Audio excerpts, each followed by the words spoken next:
Welcome to Midwest Paranormal Presents Paranormal Soup. I'm your host, Jason Bland, and tonight we have guest Natalie Zett. She's the author of Flower in the River, a family tale finally told. It's about, and for people, I'm from Michigan City, Indiana, and I spent a lot of time, we're not far from Chicago. I went to college in Chicago. I spent a lot of time in Chicago, and then I did haunted ghost tours down in Chicago, and I'll never forget what we're going to be talking about tonight. The first time I heard about this, the Eastland disaster that our author Natalie Zett researched and because of her family's connection to it. First time I heard about the Eastland disaster, I was on the LaSalle Bridge at night looking over as I was being told about 895 people who drowned in 1915 in the Chicago River. You know, you hear about the Titanic, you hear about I never heard about that before, and I remember the coldest chill that night. It was around October. Of course, it was cold and windy, Chicago, but I remember just feeling so cold after that, just a haunting feeling. It's always something to do with sinking ships like the Titanic, Edmund Fitzgerald, and the Eastland disaster. It always gets to me, something deep down. Maybe it's a past life thing, I don't know. But Natalie Zett had something supernatural or paranormal happen to her as she delved into this history and her family's history into this. We're going to get into all that tonight, and we will open up the phone lines later in the show. If you... I've heard this occurrence. People who research their families and genealogy have some weird experiences, supernatural, paranormal-wise. If you've had any experiences or want questions about researching your family, Natalie would be a great guest to ask tonight when we open up the phone lines later. Got a lot of weird in the World Wide Web of Weird, even an exclusive tonight I got from my mom, who knows another YouTuber, I guess, or another person that got spread around in her friends group. Of something that happened during Hurricane Ian. I can't wait to show you that. We'll start off with that. A lot of weird tonight in the World Wide Web of Weird. So we got a lot to get to, so let's go ahead and get rolling on into it.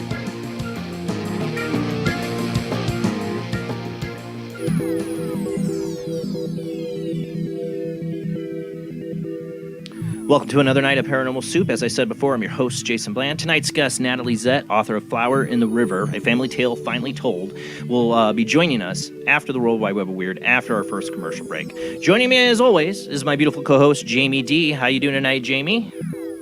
Doing well, thank you. Glad to have you here. And I know you're all the way out on California, so you've never heard of the Eastland disaster until I mentioned it tonight, right? I mean, most people don't know, but 895 people in 1915, I mean, died in a 20 feet of water. You know, it's something haunting about that to me. Yeah. We'll have pictures tonight. I will hopefully be able to share historical pictures. I always love history, but there is a paranormal aspect to this, so I can't wait to delve into that. Joining me from St. Augustine, Florida, a very haunted town, which I got to explore St. Augustine Lighthouse. Love that history. Is Rob Autry. How you doing tonight, Rob? I'm hanging in there, you know. Hanging in there with your zombie arm. Zombie arm. Yep. Try to kill Show myself. him their zombie arm. Show him the zombie arm. Rob's zombie arm. Yes, he is going to the doctor tomorrow. Look at right? that. Tomorrow, you're going to the doctor with your zombie arm. Oh, you should walk in there. You should walk in there and be like, I ran into this homeless person that chased and attacked me. I don't feel so right, and suddenly human flesh sounds really good. It is how everything coming up. All right, we got a lot to get to in the World Wide Web of Weird tonight, especially an exclusive. Thank you to my mom for getting this to me from Florida, Rob, from Hurricane Ian tonight. So we'll have that. There's 2 videos, Rob. Hopefully the other one uploads in time. If not, I'll have to try to share it on my end. But we got a lot of weird to get to, so let's go ahead and roll into the World Wide Web of Weird.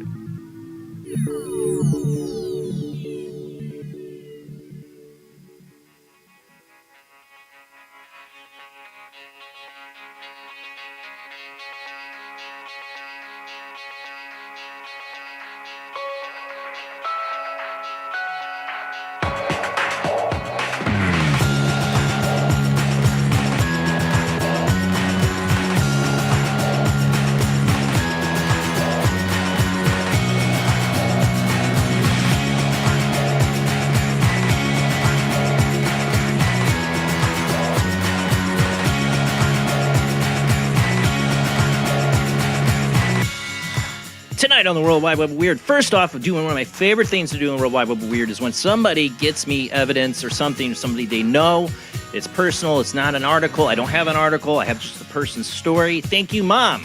Mom, and out there with all of her internet friends. I know my mom, she would do Buddhist chat rooms. She'd do all this stuff. The internet's, my mom is glory of people she's gotten to know through the internet and has found me this piece of footage. And I had the person who got it email me. We'll just say her name's Joni from Deltona, Florida, if I got that right, during Hurricane Ian, something strange appeared in her backyard. For those listening on the Paranormal Soup radio network, we are a webcast. We do show videos, pictures sometimes on our news segment here, World Wide Web of Weird. You can watch on Facebook, YouTube, or Twitch. Don't forget to follow, subscribe, and share with your friends. All right, let's pull this up here for this video. Before you play it, let me just give people a little lead into this. So yes, my mom contacted me and said, hey, my friend had this video, and she gives me the video, and she said, you're fine if they use it. I said, well, I want to hear I always want to hear it from the person as much as I can. It was just this very brief encounter, but it was during Hurricane Ian. So this is what she said. Hi, Jason. This was from 9:07 p.m. on the 28th, 5 hours before Hurricane Ian hit our county in Florida. The doorbell camera went off, and I watched and set hubby out with a flashlight. I will send you that video, which will have, there's 2 videos. I think that's the video I just uploaded. So this is when he goes out and looks for what it is. There should be another video of the actual creature. Oh, creature. I shouldn't give it away. That's last week. I don't know why last week's there. Okay, here it is. This might be hard to see. I've done a couple filters on it a little bit later in this video. I might have to fast forward to it.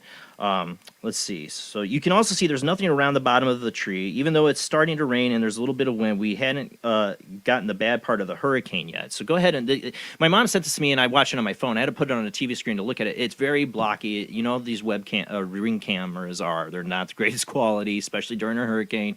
But there's something odd about this. I agree. So go ahead and play this, Rob. Deltona's not too far from me also. Maybe this creature will be lurking in your backyard. No. It's going to be over to the left of the tree. It's going to be hard to see. It looks like it's crying. And I know our video probably doesn't do it justice. Let me see if I can make it any bigger on my end. Full screen view. See it there? It's like in the corner. It's going to be hard for people to see, I know. I do zoom in. I do a zoom in of it. Yeah, see it? Look at, like, they said they thought it was something. My mom said that when she talked to me, they said they thought it was like a human on their all fours. And of course, the zoom in of it gets distorted big time. But look, you can see, like, you know, is that a monkey, human? You know, it doesn't look like it's a dog. I know it's so hard to tell because it just gets more blurry. I tried to do a filter on it to kind of pull out maybe more of the shape or color.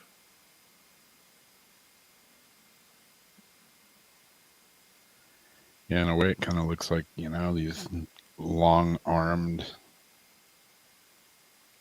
alien-looking things that people have been seeing lately. In Florida?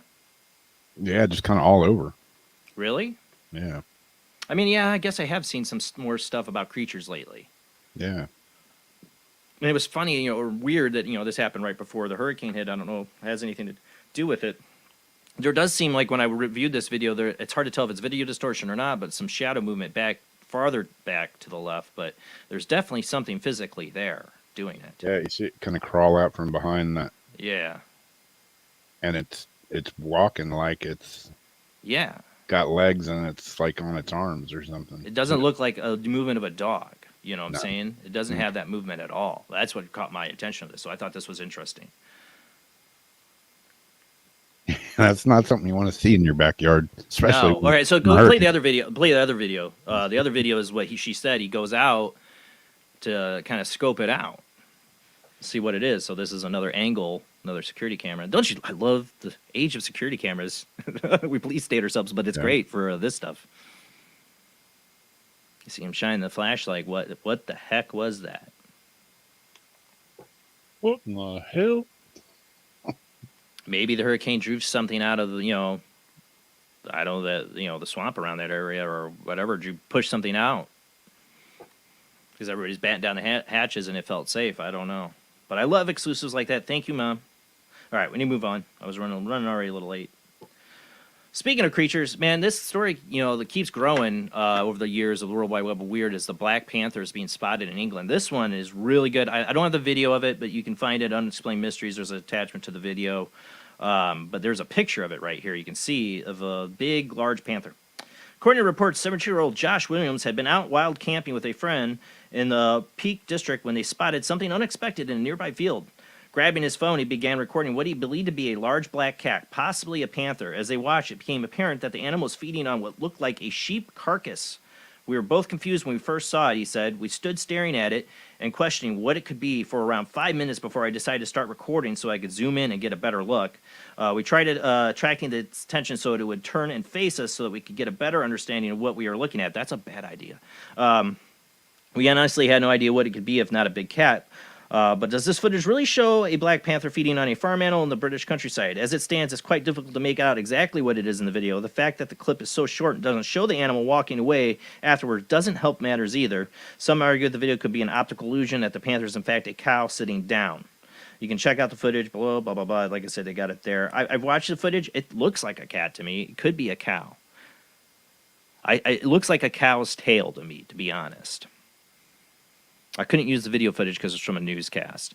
But the people saying it's a cow, if you look at the end of that tail, if you know cows, especially if you watch when it moves in the video, it feels like it could be a cow. The best way to solve this is go back to that field and see if there's a cow there. Yeah. I'm sure it'd still be there. A black one, Because it looks like I don't know, what is this over here? Is that a sheep or something laying down? Yeah, you think he wouldn't be laying down if there's a black panther over there just part of his buddy. Yeah, I mean, but that's a big ass sheep too. If that's a sheep. Yeah. Well, they can get pretty big. Yeah. I don't know. But they said it was mowing down. You can't really tell in the video. Yeah. God dang it! My articles. I got to reload. Hold on a sec. Too much stuff open on my phone. All right, let's try that again. Open articles. There we go. Okay, let's move on. All right, ongoing, we also been talking about a lot on the World Wide Web of Weird over the last number of months, is the Optimus robot. Now has been finally revealed, like in live motion. Elon Musk unveils his new Optimus robot at Tesla's AI Day. It's been quite a while since we first heard that Elon Musk was developing a humanoid robot. Remember we showed the pictures of the final design of what they're looking for? It looks like something out of iRobot. This isn't so close. It's more like Terminator exoskeleton. Last, we have a chance to see this latest creation in action named Optimus, an obvious nod to the Transformer Optimus Prime. The prototype robot made its debut appearance on the stage at Tesla's AI Day event yesterday. Attendees looked on as the robot slowly walked forward a few paces and waved to the audience and even attempted a brief dance to the music that was playing in the background.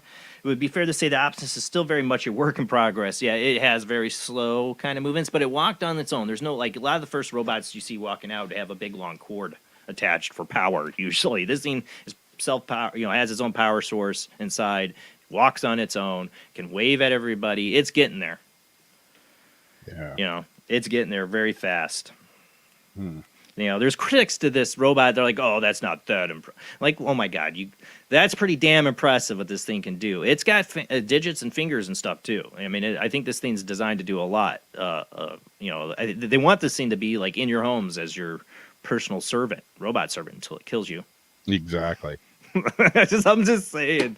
I don't Wake know. up and it's standing Like up. I am so always torn on these things. There is the little boy science fiction lover that I am, the mad scientist that wants to see the robot helper in the house, and like like I totally want it. And there's the paranoid conspiracy theory kind of Yep. guy that's like, oh, we are so bringing on our own doom Well, yeah. for fancy toys. I'm kind of the same way. I mean, I'm fascinated by it, but at the same time, I'm scared of it Yeah, I don't know. because I've seen the movie. So Yeah, go watch the video. There's plenty of videos out there of this thing moving. I think it's pretty impressive. I think it's pretty damn impressive where they're coming. And Tesla wants to put these things in people's homes, in the next 5 years? Something like that. I believe they will. probably. All right, let's see. More on to mad science. This is definitely mad science I don't like at all. And we've talked about this on this show. So this is another one we've continued to cover and is now approaching fruition. Basically being tested out in the field. That is old. That's last week. Okay. So I don't know why it's not. I just deleted all those. Here it is. All right. Scientists use mosquitoes to deliver experimental malaria vaccine. Ooh, I gotta say that word out loud on this show. Yeah. Remember we talked about this last year, I think it was, about them wanting to do this? Well, they are now testing it. A year later, after talking about it worldwide, it is out there. They are testing it. Lab-based experiments saw volunteers receive doses of new malaria vaccine using mosquitoes instead of syringes. Scientists have spent decades working on new ways to treat or prevent malaria, a notorious infectious disease spread by mosquitoes and that remains prevalent in many parts of the world. In a bizarre twist, however, the latest experiment involved using mosquitoes themselves to effectively spread a vaccine by passing on to their victims when they bite them. The vaccine contains live malaria-causing plasmodium parasites. Oh, that's just lovely. That have been genetically modified to be harmless, thus providing body's immune system with an opportunity to develop antibodies that will work against the real thing. We use mosquitoes like they are 1,000 small flying syringes. That just makes me feel so good about it. Yeah. Says lead study author Dr. Sean Murphy from the University of Washington, Seattle. During the trial, several volunteers visited a lab to be vaccinated by placing their exposed arm inside a tank filled with mosquitoes that were carrying the modified parasites. Hell no. Hell no, man. What did they pay you? I'd be like, can I go to the pot experiment down the hall where they pay me like, don't they have one of those where they pay me like $4,500 smoke marijuana or something? Do I have to do the mosquito one? No. I just, no. I'm sorry. Like, can't you just give somebody a vaccine if they want it? You start genetically modifying creatures to give it out there, and then nobody are getting choice. And then what's the long-term repercussions of this? And what about this? What about if somebody's in an accident or whatever, and you got to have blood? Are you getting blood from vaccinated people or unvaccinated people? Watch what you say on this show, man. Exactly. They're already genetically modifying mosquitoes to take out a certain CO2 sensor they have, saying to like blind them and take some sensor out. There's the mad scientist in me that does love all the science fiction stuff. But when it comes to genetics, I am not for it. I am like, let's slow this train down. Let's slow it down. Slow down. Because just like the making the nuclear weapon, once the cat's out of the bag, it's out. Then you've created something that could be disastrous for 100 years from now or next year. You don't know the long-term ramifications of what you're messing with here. And we need to be a lot more ethical, a lot more slowing down. Just because we can do it, or just because we want to try to do it to see if we should do it, we shouldn't do it. We should just hold off. All right, we got some UFO stuff here. All right, so there should be a UFO one, the next one. Damn mosquitoes. I think that's last week. I don't know. I can't see what it says, but this one should be UFO video. Should be a video. No? Am I on the right? Which article are we on here? Should be... Yeah, it should be Article 5. Puzzling cluster of UFOs filmed by motorists on California freeway. Yep, that's it. Watch out for the audio. I didn't get a chance to test out the audio. It's from my favorite YouTube site. Oh, God. No, I already forgot it. Hold on. I'll tell you. Hold on. Hidden Underbelly. Hidden Underbelly. I love Hidden Underbelly. So this is Hidden Underbelly. Motorists cruising down the freeway in California captured footage of a curious cluster of UFOs that mysteriously hovered in the night sky. An intriguing sighting reportedly occurred last Friday evening. The witness was driving through Sacramento and initially noticed a pair of glowing orbs on the horizon. The anomalies, he said, were perfectly spaced between each other. And this is not long after we had, what was it? Jeff, I saw that. To Frenzo? Huh? Jeff and I saw that Friday. You saw it too? Oh, wow. Yeah, All right, go ahead and and play we a little were bit of this. saying We're running out of time. Talk it about while he didn't plays look it. like the train of lights, but the way it was lined up was almost similar. Like that? Mm-hmm. And they looked long like that. And they were spaced apart. And it didn't move like a train of lights. Yeah, that's not a Starlink thing. No, I didn't think it was. Mm-hmm. I tried to get pictures of it. It didn't come out. Yeah, this guy filmed it while he was driving, which is not easy. So, yeah, there's multiple witnesses to this. Obviously, since Jamie actually saw it. That's crazy. So, who was it? One of my friends the other night was asking me, like, my friend C-Wrench, video game guy. That's why he's called him C-Wrench. Don't know his real name. Was asking me, he's like, do you think we're going to get more UFO sightings now that we're getting close to the brink of nuclear war? I think he was asking, or, with everything going on. I said, oh, yeah, baby. Yeah. Might land on the White House lawn, and I doubt it. But don't talk to those idiots. Okay. Speaking of that, over in Russia. So, in Russia, we got multiple witnesses of this. There's plenty of videos and photos. I got a couple photos of it up here, I think, yeah. But there's lots of videos and photos of this. So this is not some CGI hijinks or anything. This was witnessed by multiple people. Eerie pillar of light appeared in the sky over Russian city and sparked all manner of wild theories as to what might be behind this pillar sight. The strange incident reportedly occurred on Tuesday evening in the community of Belgorod? It was witnessed by multiple bewildered residents who photographed and filmed the wondrous light. Social media in Russia was soon flooded with accounts of strangeness unfolding over the city, with many wondering what could have caused this curious scene. Since Belgrade is mere 25 miles from Ukraine, one theory was that the light pillar could have been a test of some kind of exotic technology. Specifically, it was suggested that the anomaly was derived from a weapon system known as Persevet, which the country has been developing for the last 4 years, and involves using lasers to blind satellites. Oh, that's just great.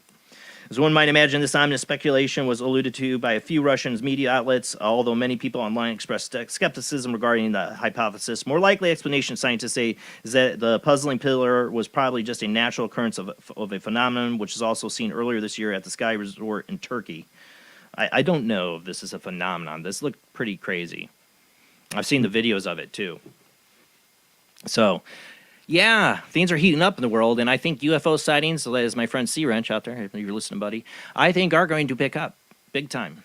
In Russia, here, as they're trying to wave at us stupid humans to get our crap together before we blow each other up. I just saw we were ordering radiation drugs. The whole world. I mean, this will be a whole world thing. The world will be destroyed if that happens. Yeah, there's a real winner. The world, our Earth, like our Earth. While the aliens are up there waving at us from the sky, trying to get our attention to not be dumbass humans that we are, we got Texas moms telling people, don't watch Hocus Pocus 2. Oh, yeah? Demons are going to come through your TV. Actually, I have an issue with this article for both sides. Okay, so I'm not going to read this whole article. I don't have time. It's from USA Today. And I think I get it. I think the moms, everybody to their own beliefs. If she believes her children should not watch Hocus Pocus 2 because it's against the religion, that shouldn't be poked fun at. Because it does. I mean, there are people, I know people that don't let their children watch this stuff. They have their religious beliefs. I don't want to make fun of them. But this article was there to make fun of them.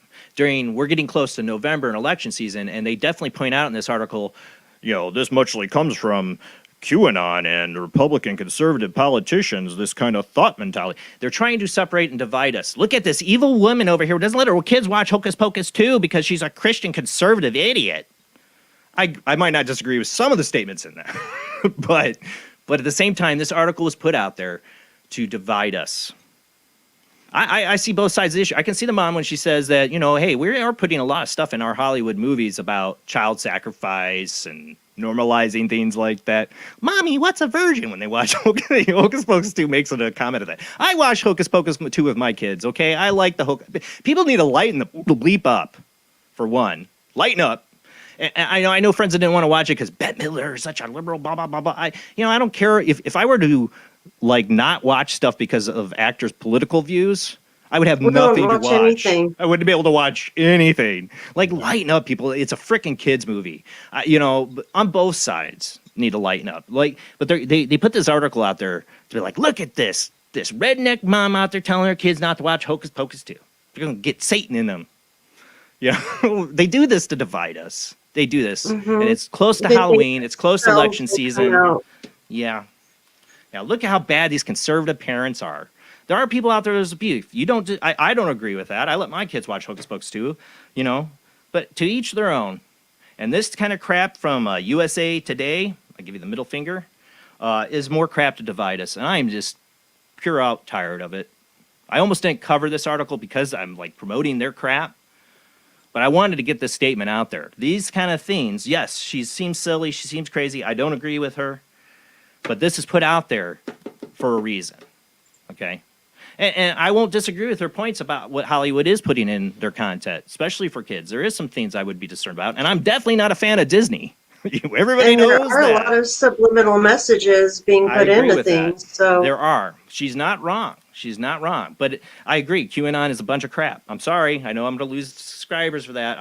When they want to point that out, fine. But they're putting this out there right now because we're getting up to election season, and they're trying to divide us. Make anybody who seems like they're Christian conservatives completely crazy. They're all crazy. That's what I say. And on the Republican side, I mean, I will agree. They are trying to make you think that all the Hollywood people are complete Satanist, child molesting killers. Do they have proof of that? No. I'm just saying there's a lot of division on both sides happening. Don't let it do it. Don't fall for it. We're getting up to election season. We're going to get into all this crap. Screw them all. Screw them all. You know who you look to your neighbor. I don't care what their political beliefs are. I don't care what your neighbor, your friend's political beliefs, if they're different than you. Guess what? We're humans. We're Americans if you're here in this country together. We're all in this together. No matter what happens, if we get nuked, we all get nuked. Okay? Stop being divided. That's what the powers that be really want, because you can't take them down if we're divided. That's all I got to say. That's it for the World Wide Web Weird. Off my soapbox. Tonight's guest, Natalie Zett, is the author of Flower in the River, A Family Tale Finally Told. This is about the Eastland disaster in Chicago in 1915. A lot of people don't know about it. I first heard about it standing on the LaSalle Bridge in the middle of the night. It was an impromptu ghost tour. And all I remember is this feeling so cold. And there's something about sunken ships, or ship disasters, where a bunch of people die, like the Titanic, Edmund Fitzgerald, the Chicago Eastland disaster, that always haunt me. I think it's a past life thing. I went down in a boat. According to one guest, I did. I don't know. But I've always had a haunting feeling about anything when I hear these stories. And I remember looking into that water, dark water. It was nighttime. I'm being told this. We're walking down the bridge. And I'm like, I want to get off this bridge right now. So our guest tonight has her own family connection to this and a supernatural story to go along with it when we come back from this short commercial break.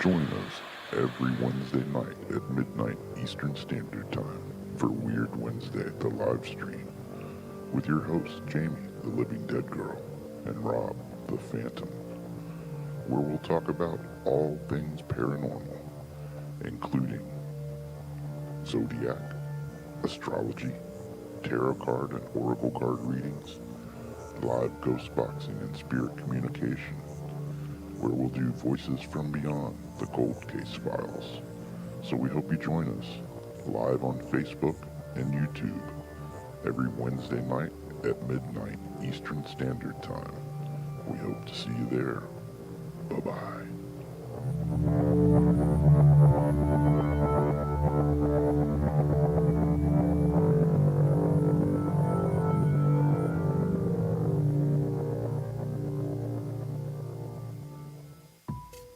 Since 1948, Fate magazine has brought you reports of the strange and unknown, all of them true. Fate Radio is carrying on that tradition, bringing you the unusual, macabre, strange, and bizarre. Join host Kat Hobson Sunday nights from 8 to 10 p.m. Eastern on WBHM Digital Broadcasting.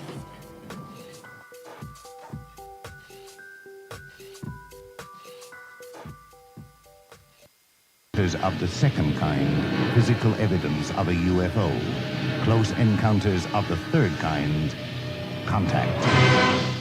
From Steven Spielberg, the director of Jaws, comes one of the most ambitious and unusual films ever made. And what you will see has never been seen before. It's a cosmic mystery crossing what many scientists believe will be the next threshold of human experience. It is called Close Encounters of the Third Kind. It begins in an Indiana town and leads to one inescapable conclusion. We are not alone.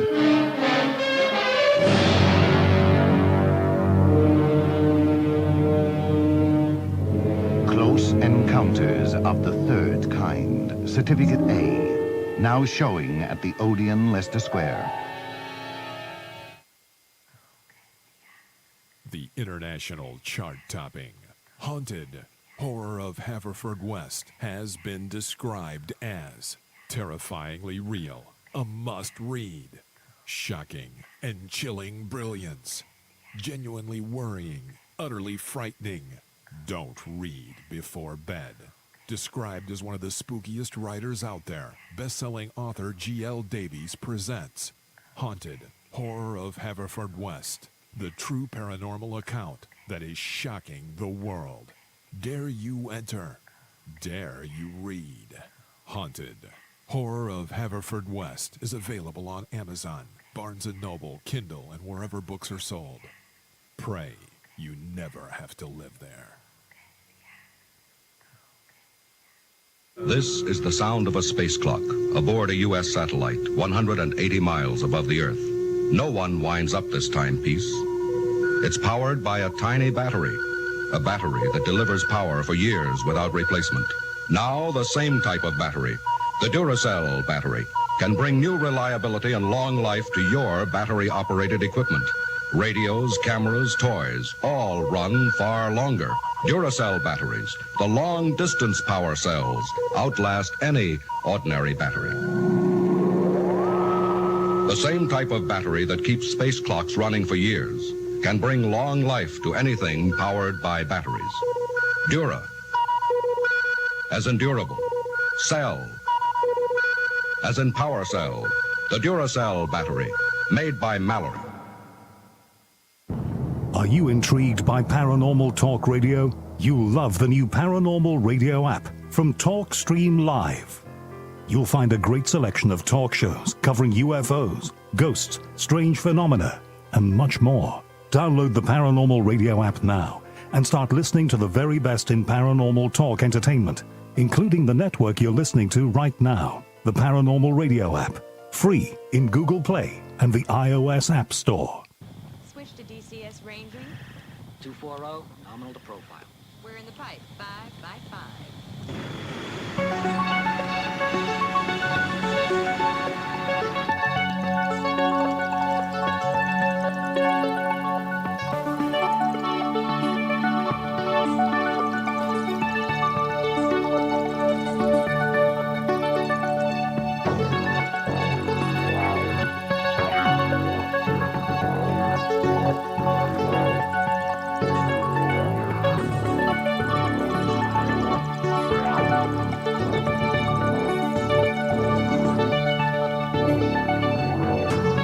Tonight on Paranormal Soup, our guest is Natalie Zett. Natalie Zett is a writer, actor, photographer, and musician, and has worked as a freelance journalist for magazines and papers since her late teens. Her favorite writing job was working for an award-winning community newspaper in St. Paul, the Park Bugle. Natalie also taught others how to write for community newspapers at the Loft Literary Center in Minneapolis, Minnesota.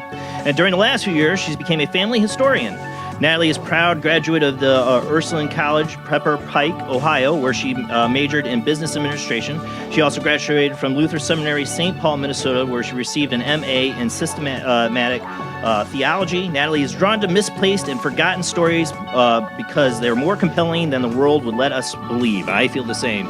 I love these stories that are hidden by history, and we're going to talk about one tonight. Natalie Zett wrote a book where the main character is not a person but a tragedy that happened that many haven't heard of, the Eastland disaster in 1915. But what happens when you're innocently investigating your family's history and the supernatural intervenes? That happened without her seeking or wanting it. She files it under the unintended consequences category. Some things that she learned from the book Writing Adventures When You Waken the Dead, Expect the Unexpected. Our guest tonight, Natalie Zett, author of Flower in the River, a family tale finally told. Let's go ahead and get to our guest.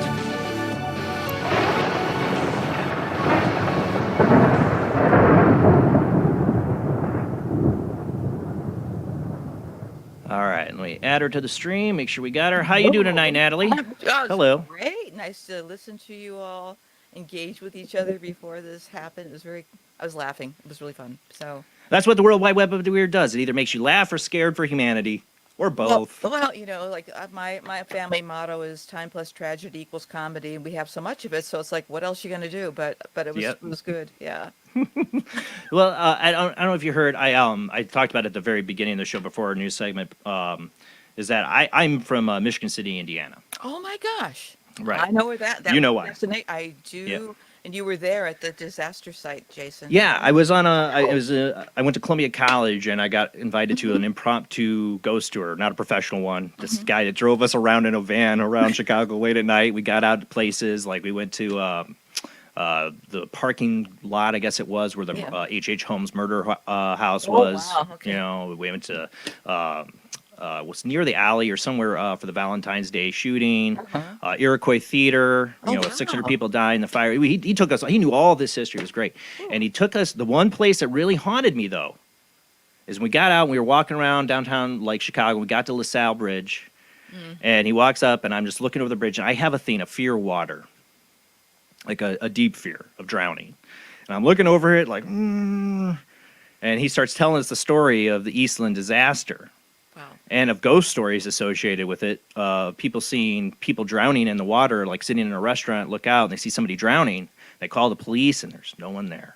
And those things haunt me. That story haunted me. And it's like the Titanic. These stories always get to me when it's about ships and drowning. Maybe it's a past life thing. I don't know. But I always found that the Eastland disaster, never heard of it until then. 850-something people died? 844, yeah.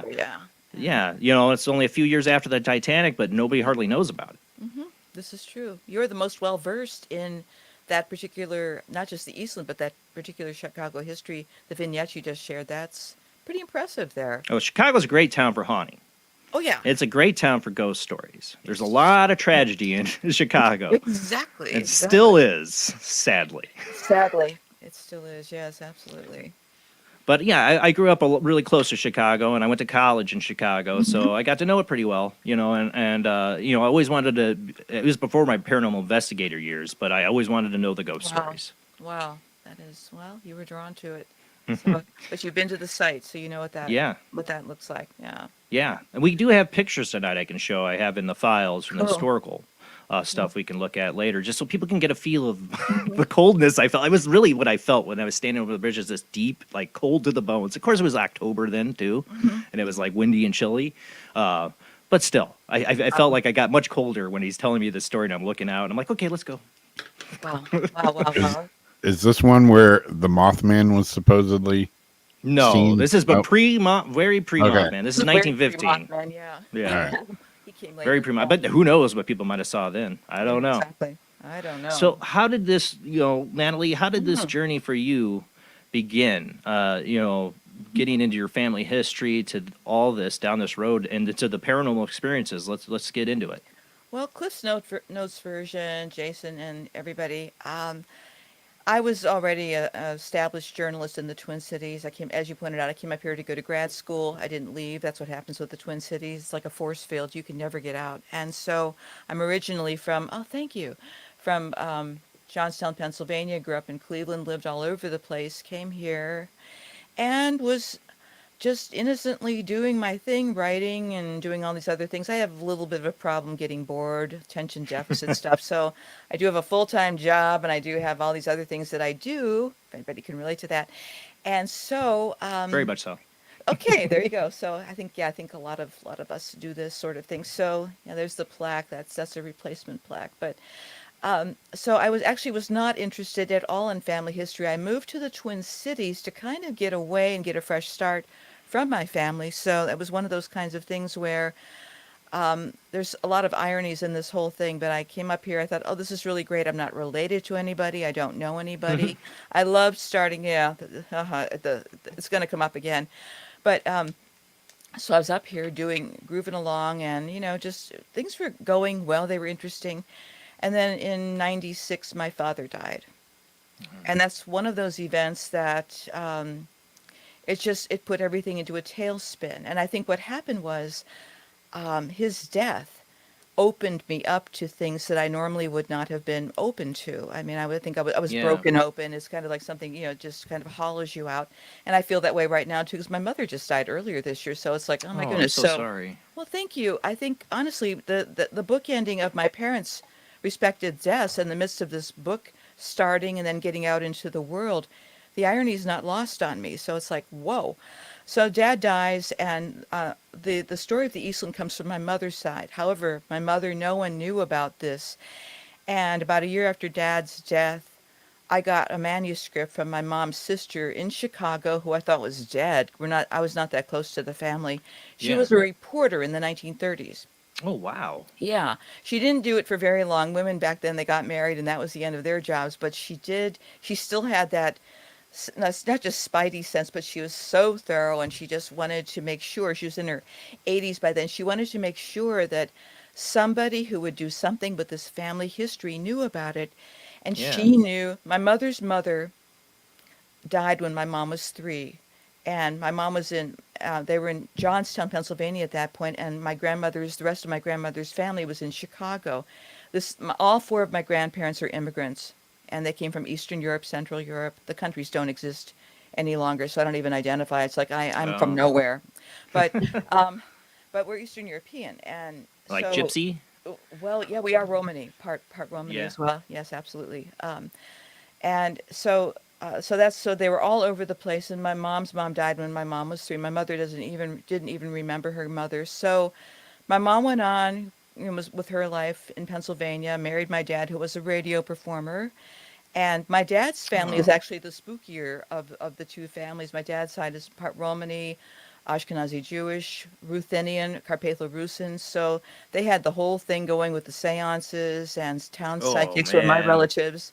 And You so had I an grew up awesome with that. family. Well, I didn't think so at the time, Jason. It was like, you know how it is? It's like, I got the Addams family. I wanted something a little more normal than that. And I knew the stuff was real. I had deep respect for it because of the way my family treated it. So it wasn't a joke. It wasn't something you went chasing after. But it was also something I thought, I've got enough trouble just growing up here. I really don't need this. So I knew it was real, compartmentalized it, moved it to one side. And again, as I grew up, I wanted to do all these other things. So back to my mom's sister writing this thing and giving it to me. I was open. I think I would have put it in a drawer, but because of my Right. dad's death, I felt guilty. I was seeking connection. All this, I was just crazy. I mean, I think that's what death does to you. Grief does to you. And so I'm reading this thing, and again, I didn't know anything about my grandmother's family. I didn't know that my great-grandparents had immigrated to Chicago and were buried there. I didn't know my grandmother had all these brothers and sisters, but it was this one story about this younger sister of my grandmother's called Martha Pfeiffer. Martha was killed when she was aboard this ship that capsized in the Chicago River. And I thought, no way, I never heard of that. There you go. That's my family history right there. And so the Eastland was a ship that was chartered for Western Electric's annual company picnic. Western Electric, a lot of people don't know what that is any longer, but they created telephones and film and Yeah. all this. They were like Silicon Valley on steroids in Chicago at that point. And They're the Microsoft of Chicago, basically. They were like a whole, and so they were in Cicero, which is like a burb of Chicago, and they had the whole city. It was like a city within a city. My grandmother's sister did not work for Western Electric. My grandmother did. She gave her sister the tickets. Oh, no.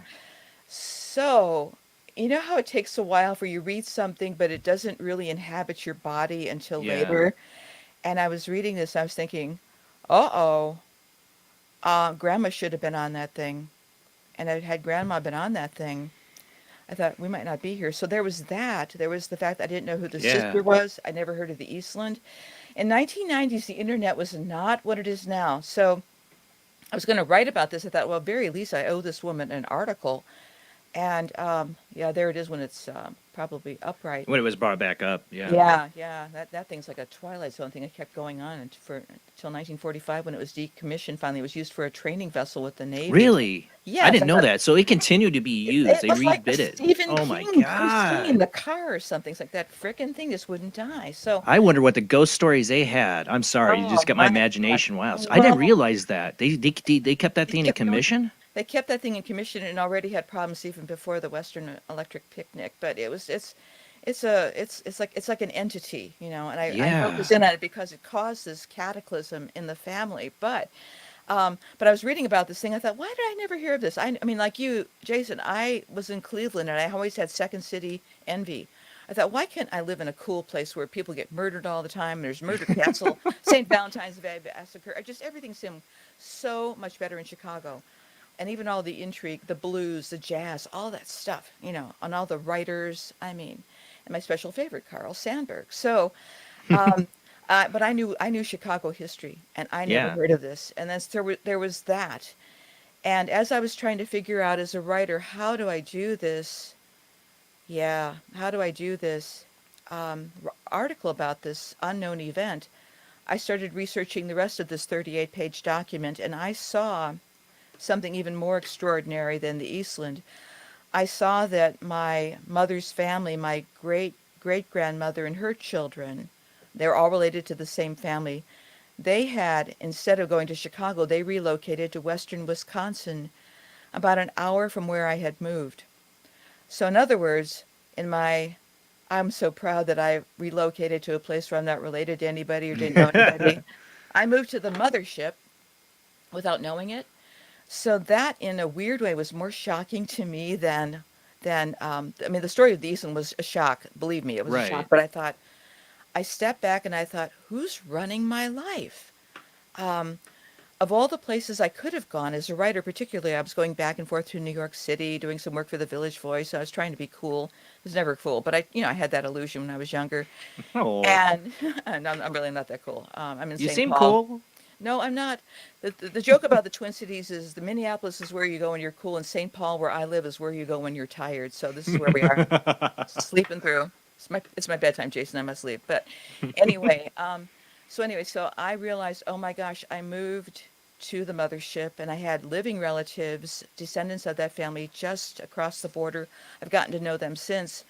But That's it was just, awesome. but it was weird though. I mean, when one thinks that you're in charge of your life, and by the time, you know, you're in your 30s and 40s, it's like, you know, I've got this all sewn up. And I thought, and it just plunged me between the grief of my father, finding this Yeah. information, and thinking I was so smart. I thought everything at that point was up for grabs.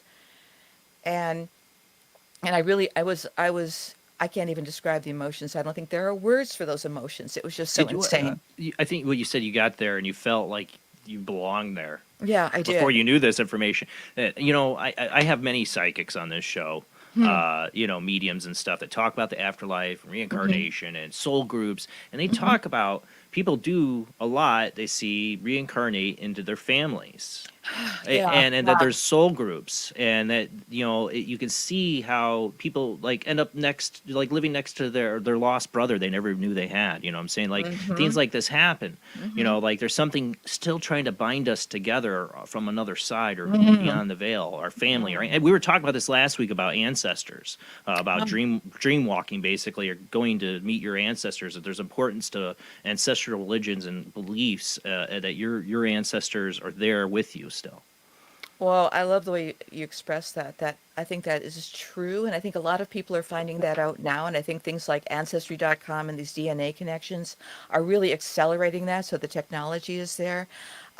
Back when I was initially trying to figure out how do you do a family history when you don't even like your Yeah. family all that much, it was like, huh. It really was. It was one of those things where I thought I'm really connected. I'm part of something bigger. And again, I want to share too, there was tremendous guilt and remorse I had about this situation with this woman she would have been 20 had she lived, my great aunt. Yeah. And then I started to go back and forth to Chicago. My mother's sister who wrote the genealogy family history was living in Hometown. I don't know if you know where that is, but it's near Oaklawn. Yeah. And so that's where she was. So I would go back and forth to Chicago and started getting to know her. And she told me stories about her that Martha always wanted to go all over the world, and there were all these things that she wanted to do. And she was kind of out there. She was pretty outrageous. And I thought, oh my gosh, she sounds like me. And Yeah. the final photo of her was I think we think of our ancestors as these sort of pristine people who are just so proper and that sort of thing.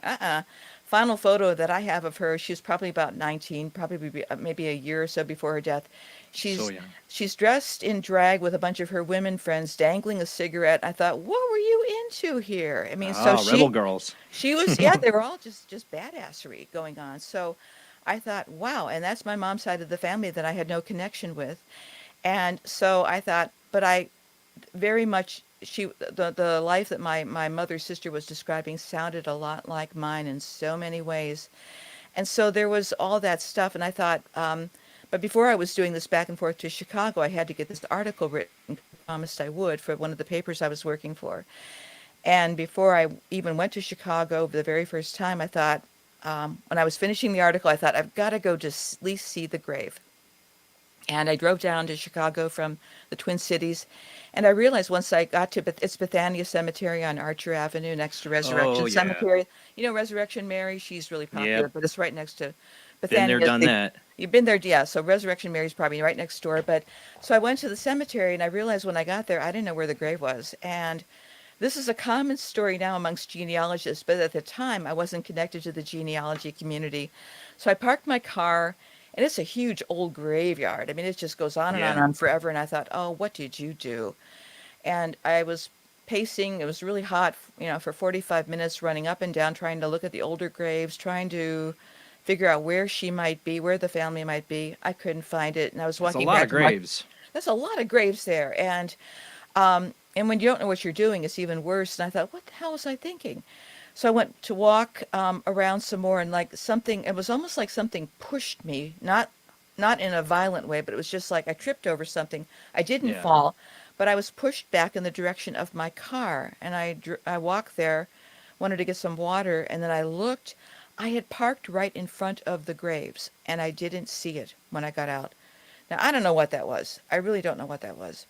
Wow. So on the ones, it's a pretty huge graves, because my great grandparents are on one side, their names are etched in the one side, and my great aunt Martha, her name and her baby sister are buried there, but her name is there. I bet I've looked right at that gravestone. I've been through that cemetery quite a bit. Bethania, you probably see, because it's right when you come in, right by the office. So it's just huge. It's written in German. Rest in peace, Ruth in Frieden, Martha Pfeiffer, auf die Eastland. So it was as if somebody from the past left a message for how she died. And I know that cost extra. And I know the majority of the Eastland victims, those who died, are buried in the Bohemian National Cemetery, because most of them were Czech or Slovak. Mm-hmm. So that's got some beautiful statuary and beautiful stones. But this one, I think Martha might be the only one from the Eastland who's buried in Bethania. So I found the grave almost as if I got pushed into it. And then when I sat there in front of it, at that point, still out of my mind, that was like a year and a half of just feeling insane. And I closed my eyes and I thought, I cannot believe this. How did I not know this? And when I closed my eyes, I just saw I often wondered if that woman was her, by the way. That picture? Yeah, I saw that early on. They had the face blacked out. And these photos actually are courtesy of a photographer who was on site to do the picnic photography. His name was Jun Fujita, Japanese-American photographer, and he did the whole thing. He was there just going there to do a picnic, and then this happens, and that guy just did. He was a professional. And there's a lot of pictures you can find on this. That's why there are those beautiful pictures. Then the photos bring it home, and there's also some long lost footage that they discovered about Really? handful of years. It's like all of 2 minutes or so that it was Yeah. in a vault in Amsterdam. How it got there and how Wow. it got back. Yeah, I think if you guys go to the Chicago Public Radio, I think they have an Eastland documentary, but they also had this footage, and I want to include it on my website. I think there might be some copyright issues, so I haven't done that yet. Yeah.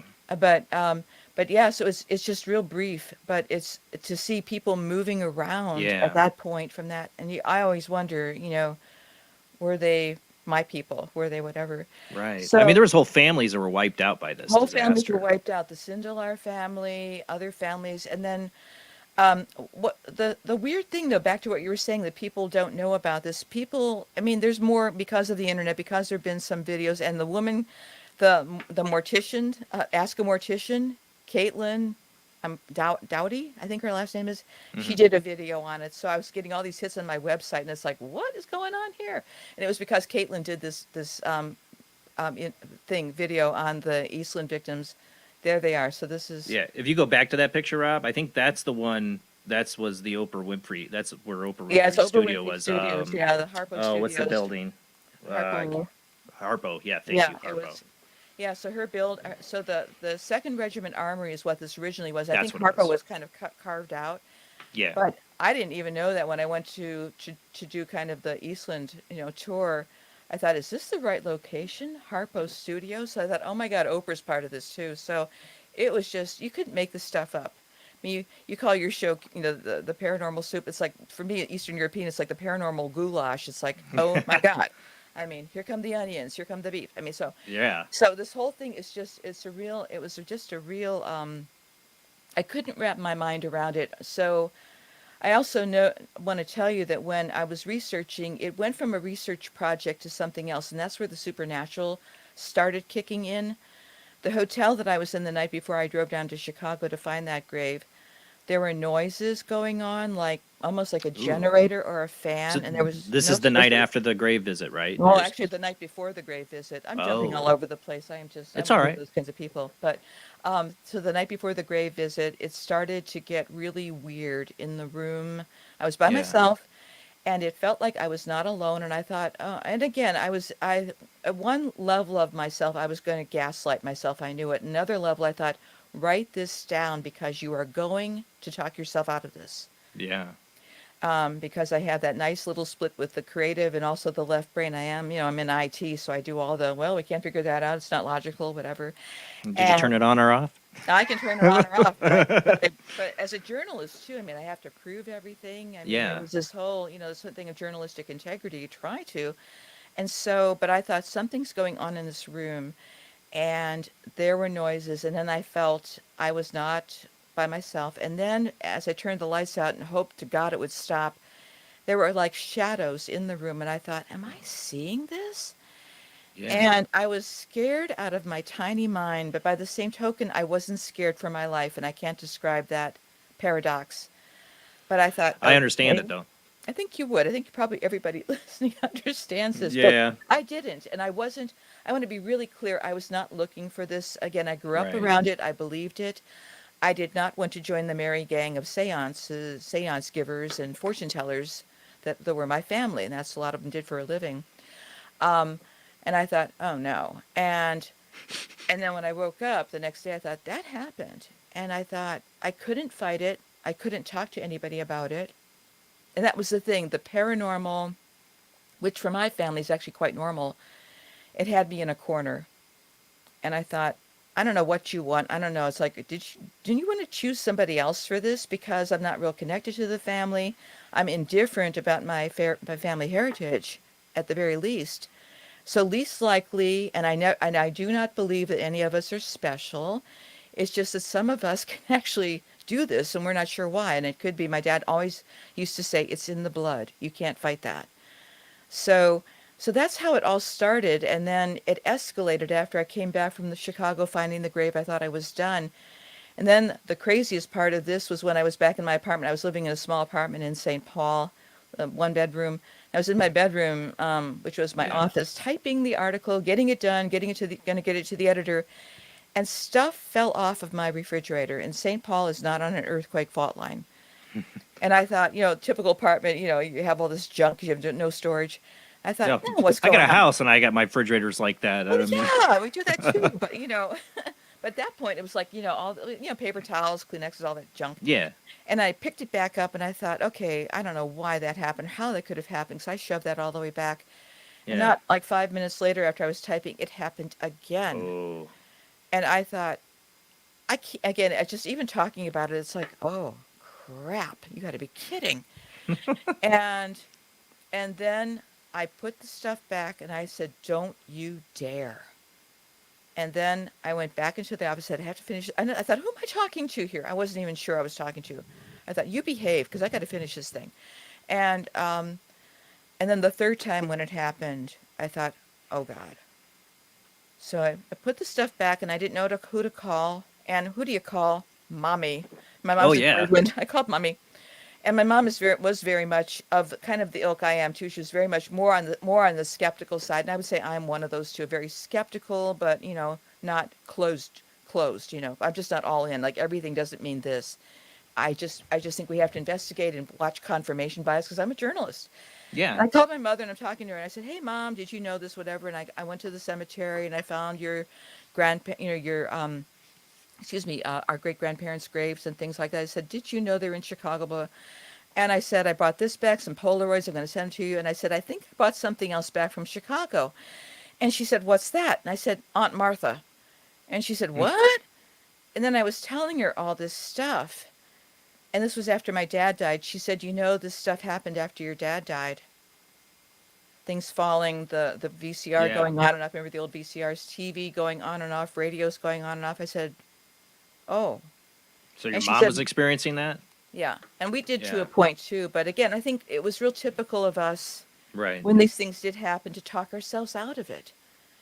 And I thought at this point, this is too important. And I don't know why it's important. It wasn't, again, to elevate myself or anything like that. I thought, why would a dead person bother with me? What's going on? But my mother said, look, she said, she's not going to hurt you. She's family. She said, you might as well just go with it. And she hung up. And I thought, cool. So thanks, Mom. It was kind of so for the, there were the people that I could talk to. I mean, I did call my relatives, the older relatives who were very much, full on psychic, very serious people, very no nonsense. And I said, this is happening. And the one who was probably one of the best ones in Johnstown, Pennsylvania, she said, just be with it. Talk to her, ask her what she wants you to do. She probably has something she wants to fulfill. And that was, I thought, okay. And then she wasn't at all disturbed about it. And she just said, it's just normal. It just happens to us. Just, just be with it. I said, okay. So she normalized it for me. But the kinds of experiences of feeling not alone, and then there were like hands, invisible hands touching me, and I thought, it was like, you're having a joke with me, aren't you? Because I really didn't enjoy this at all. But as it kept going on for like 2 years, I found some people I could talk to. I found there's a very well-known local psychic here who's quite wonderful, Echo Bodine. I think a lot of people know who she is. Oh, I've had her brother on, Michael Bodine. Oh, okay, Michael, yeah. So I started hanging with Echo, and she was great. And so there were people that were helpful. There were some that were a little bit too, I would say, not grounded. And I think doing this type of work, I think what I learned from my relatives, not that they taught me this, but I watched them. They were very centered, grounded people. So not everything meant something, okay? If a bird flies over, it doesn't mean some spirit is coming to visit, okay? Just cool it, It's a level of discernment that Yes, sir. Thank you. Thank you, Jason. That's the word I always use with living or dead. Is like you got to be very careful. And also, too, the other thing that I have noticed with the living and departed relatives, just because you share DNA does not mean that you're going to have a relationship with certain people. Yeah. And so there is a maturity that was brought forth and all that. So when this was going on, and I did do the article, and it was very popular and all that, and people were asking me about a book. I thought, I don't want to write a book. You don't get paid for books. I said I get paid for articles. I'm a working class person, and that's the thing with the profile of most of the people on the Eastland. We were immigrants, children of immigrants, whatever. We don't always have a voice. And again, I'm a coal miner's granddaughter from Johnstown, Pennsylvania. And so we are not at the table all the time when these things go on. So when these families were wiped out, when my family was affected in Chicago, they might have gotten a handful of some money, not enough to cover everything. And there was certainly no counseling for them. It was just get on with it. And so years later, I'm still meeting people who are descendants of people from that tragedy. And they talk about the same thing. People drank themselves into death. Yeah, it's long-term consequences for these things. Yes, for families. definitely. Yeah. Definitely. Even my grandmother escaping from Chicago to marry my grandfather, this was her second Yeah. marriage. She dies 3 years later at age 42 of a heart attack. I mean, that's kind of young. The grief. I mean, when you what you just said a little bit ago, and my brain keeps thinking about what somebody would go through, giving their sibling the ticket they were supposed to do, and then they die.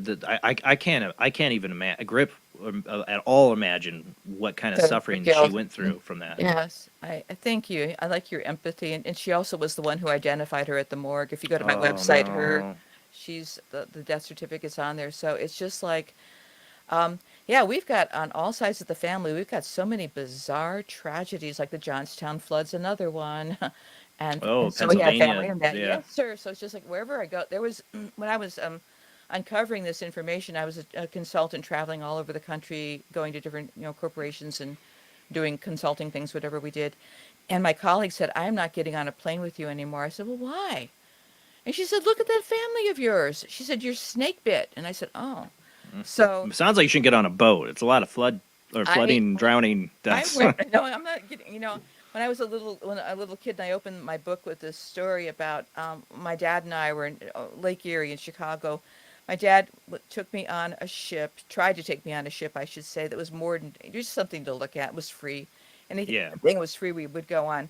And I froze. I wasn't afraid of anything as a little kid. And I froze halfway going up the gangplank, screamed, and my dad had to take me off and back all the people off behind us. And I said, we will die if we get on this thing. And my mother reminded me of that, when I was getting deep into that. She said, remember when you got scared? I said, yeah. Gotta love moms. They remember these things. She did. And she said, and we couldn't figure out what you were so scared of because you weren't afraid of anything. And I said, I remember the terror, the feeling when they mentioned it. So it was one of those things where it absolutely paralyzed me. And there were so many things like that, and that I just think, one of my friends speculated, she said, I think you're a continuation of Martha. I honestly, Natalie, or at least connected to her in that tragedy, that something happened. Something. Excuse me a second, Jason. I'm going to get on. Oh, yep. No problem. Must keep you hydrated. I'm not used to talking, I'm an introvert. You're right. So that's not true. I'm actually narrating the book now, so I have no voice left to speak of. Oh, man. But I think that there is something to it. So I think it took many, many years. So when I was starting to put all this, I wasn't going to write a book. I honestly wasn't, but I was keeping all the notes because someday I thought it's going to be important. So in the midst of trying to put this stuff together, I also felt it was like 1999, 2000, whatever. I was telling, I think maybe it might have been Echo Bodine or somebody, that I said, you know what? Why are all the dead coming back? I mean, why would this dead woman bother with me? I said, I don't think this is for my entertainment. I said, something is wrong with the world. And it was in the midst of prosperity, at least in the United States. Everybody was doing well. And I remember talking to one of my other friends, and she said, what could go wrong? I said, I don't know. I said, but I had this awful, horrible feeling that I couldn't shake. Enter 9/11. And I had that problem. I had that same thing. Oh, yeah. Really? Yeah, well, I talk about it on the show, but 6 months before, I was telling my wife, who wasn't my wife then, we were dating, and my mom and my close friends, like my cousin, that there's going to be a terrorist attack on this country. I feel it's horrible. At one point with my cousin one night, where I'm just shooting off about, he's like, what do you think is going to happen? I go, I don't know. I think terrorists are going to use planes as bombs, and we're going to get attacked. I said, I even think they'll attack the World Trade Center. When it happened that day, my cousin, who I had that rant with one night, called me at work. flipping out. He's like, "How did you know? How did you know?" I'm like, "I don't know how I knew. I don't know. I don't still don't look at it as psychic. It was just my game theory of what's going on conspiracy wise, I guess. Oh, I don't know. I really don't know." And then he's like, "What's going to happen next?" I'm like, "I have no idea." I was like, "We're going to go to war. I'll tell you that." Yeah, we enjoy that in this country. But yeah. it was a foreboding feeling for months right up That's into a it. great way to describe it. Well, are we related, Jason? That's not, you sound like one of my family members with that stuff. I have family. My grandmother comes from Minnesota. Oh, I sure you betcha. Okay. Yeah, Wow. I don't know. You're Bach. DNA, like I'll find you. And the German, Bach. I don't know. Yeah, I'm only quasi. Actually, we are closeted. We were ethnic Germans on that side. The Pfeiffer side. Actually, my great grandmother's name is Straczynski. So he's nicht Deutsch. But they were ethnic Germans living in Poland. They're all from actually what was Poland was Prussia. That was my family history. So not really German. Oh, gotcha. Yes, and it's just like Eastern Europe, Central Europe. It just gets into the goulash that is our history. But when that happened, the 9/11. Before that happened, though, I was in a horrific car accident. Oh.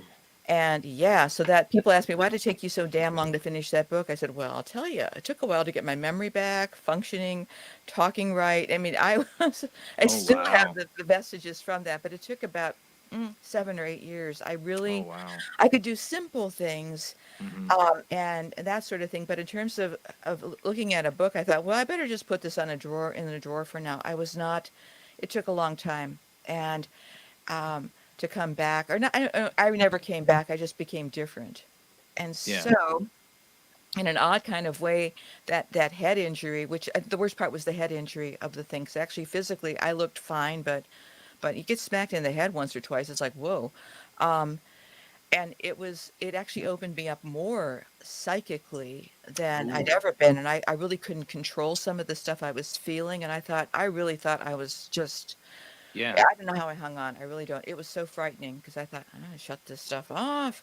And so it was just, so that happened. So it put things on hold for a long time, and I had to really get better. And then, I thought this book's never going to see the light of day or whatever it's supposed to be, this big, huge manuscript.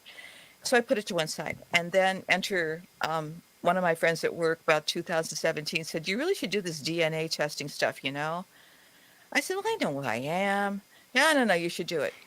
And then I did, and then it was like more surprises there, which maybe I'll share later. But it was one of those kinds of things where it opened the whole thing up again. And then I thought, I really need to put this stuff together, and I needed to put the stories that I do know, amongst them the Eastland stories. So that's where it started to pick up again. And but that journey of it's like it's got to get out there. It's got to get out there. And so when I got steeped into genealogy, I ran into another writer person, a few years into it, called Hank Jones, who's an actor, but he's also a phenomenal genealogist. And he wrote 2 books about supernatural, what's he called, psychic roots and more psychic roots in genealogy. Yes. Hank, I think, is still living. He's a nice man, too. And he wrote back to me after I wrote to him. I said, hey, Hank, where was this book when I was, looking around? But he talks, so the kind of experiences that I had of finding graves that I'd never, been to cemeteries before, and cemetery and found the graves of my people, it's very common. And so, but I was so isolated. And, thank you for that. I was so isolated that I didn't really know. And again, it takes a while. Again, I repeat this for people that are maybe struggling with family stuff, family history. It takes a while for this stuff to lodge in your body and become part of you. So this wasn't all connected until actually I did the DNA stuff and started looking through. I would go look for an ancestor, for example. I said, I need to find you. Where are you? And I would do all the scientific research. I would do all the journalist research. I learned how to do records. I learned how to do old newspapers. But it was as if certain ones would come together. I'd get their whole story. And I thought, whoa, this is kind of cool. So there were certain people that seemed to want to talk back to me. And so having already had the Martha experience, I thought, I know you guys can talk to me. But I thought, what else do you want? And I wasn't really quite sure. I thought, well, I wrote the article, whatever, but it's like, get that damn book out. And so I began, and there's a way where if you're a journalist and you're used to doing short articles, that's one thing. a big old book with all this big old family history in it, because I was a genealogist by then, and I thought I'm sticking everything but the kitchen sink. And I had a potential agent. She said, "Well, you have to make this marketable." And I said, "No, I have to tell the story as it happened." And she said, "You're never going to sell it." I said, "Maybe not." I said, "But I've got to write it for my family, because somebody 100 years from now, long after I'm gone, is going to come looking for this story. I just know it." So I wrote it primarily for my mother, because this was her lost history. Her mother died. My mother had so much difficulty in her life. And I said, "Ma, I'm going to get this to you." And she was in hospice. And I was in the midst of finishing the edits, and something said to me, and my mom went to death's door many times. It's like, I said, "You're going to outlive me. But this time was different. I thought, get it. So I didn't finish the edits. I published it. I did it myself, independent publishing, got it to Amazon, got it to all the other ones, got her the soft cover in her hospital room. And she said, "Well, it's about damn time." And I said, "There you go. There you go." And 2 weeks later, she was gone. So she knew the story. She read my chapters for me when she was more functional, in terms of her own, before she kind of descended a little bit. So she's a really good critic. She's just a very articulate, just very, music, art, literature, whatever. And she would give me, hard feedback. She's, "Nobody's going to be interested in this. You better tone it down a little bit." And it's like, "Oh." That's a mom. That is so a mom. Yeah, slapping you into the next step. But she said, she said to me at one point, she said, "What are you going to do about the supernatural stuff?" I said, "Mom, I'm uncomfortable writing about it. Nobody's going to believe it." I said, "Unless I make it fiction." And she said, "Yeah." So I was able to tell the truth about, so this book is, it's what I thought it was, historical fiction. What Amazon did is they made it paranormal fiction. I didn't do that, and I thought, damn. Amazon categorized it after you Amazon published on there? made it my little, I thought it was a nice little genealogy book, and I was friends with all the genealogists. I thought, the genealogists are going to be like this. I have some, the big names in genealogy I'm friends with. As it turned out, this book has a life of its own, and it's out into the world. And I looked at my Squarespace stats the other day, and now I got some readers from Istanbul, Turkey, and all over. And I thought, oh, Martha, you got to go around the world after all. And so it also felt like a debt repaid. This woman gave her life. Now, whether my grandmother would have died, I don't really know, but I thought, baby, I owe it to you. I will let you live again, because you didn't get a chance. You weren't even 20 years old. And everything that I've done in my life, I started to look at differently. And I became the family's genealogist, but also connective tissue, also uncovering a lot of, let's just say, paternity things. It's like, "Oh, I'm not sure who my father is." I said, "I'll figure it out for you." Right. Like, got it. I became that good at it, because but I also gave my life force for this book, for this family history, for the genealogy, because I thought, this is why I'm here. And so Martha coming into my life slowly changed my life from kind of being the self-indulgent, actors and writers can be kind of self-involved, and everything's such a big old drama. And I thought, no, it's not. And it was a life of service is where I've ended up. And so by putting the book out, is it for everybody? Absolutely not. I wrote it for my family. However, one of my best friends from work from long ago said that it was the last book her dad read before he died. And she said it brought him such hope and such comfort. And I thought, I would have never guessed that this horrible story, this horrible thing that happened to my family, could give anything other than tears and trauma and more death. And to have this happen to us, it's all of us. It's our story. I didn't channel the story. Believe me, I wrote it and cried the whole way through, because it was so difficult to do, but I felt like I had assistance, let's just say, as well. As I was doing honestly, I keep thinking of of your instance of being a little girl trying to get on the boat. Oh, yeah. And having that panic moment, and this, like, your connection to this seems so preordained. I like that word. As a seminary graduate, you go, Jason. That's good. It does. I mean, it seems like you were set on this path to get this story out there, as much as you might have fought it in the beginning. Yeah, I honestly think there's so much. I've always respected Native Americans and other traditions that pay a lot of homage in the religious ideas of ancestor worship, and that these people are always here, still here with us.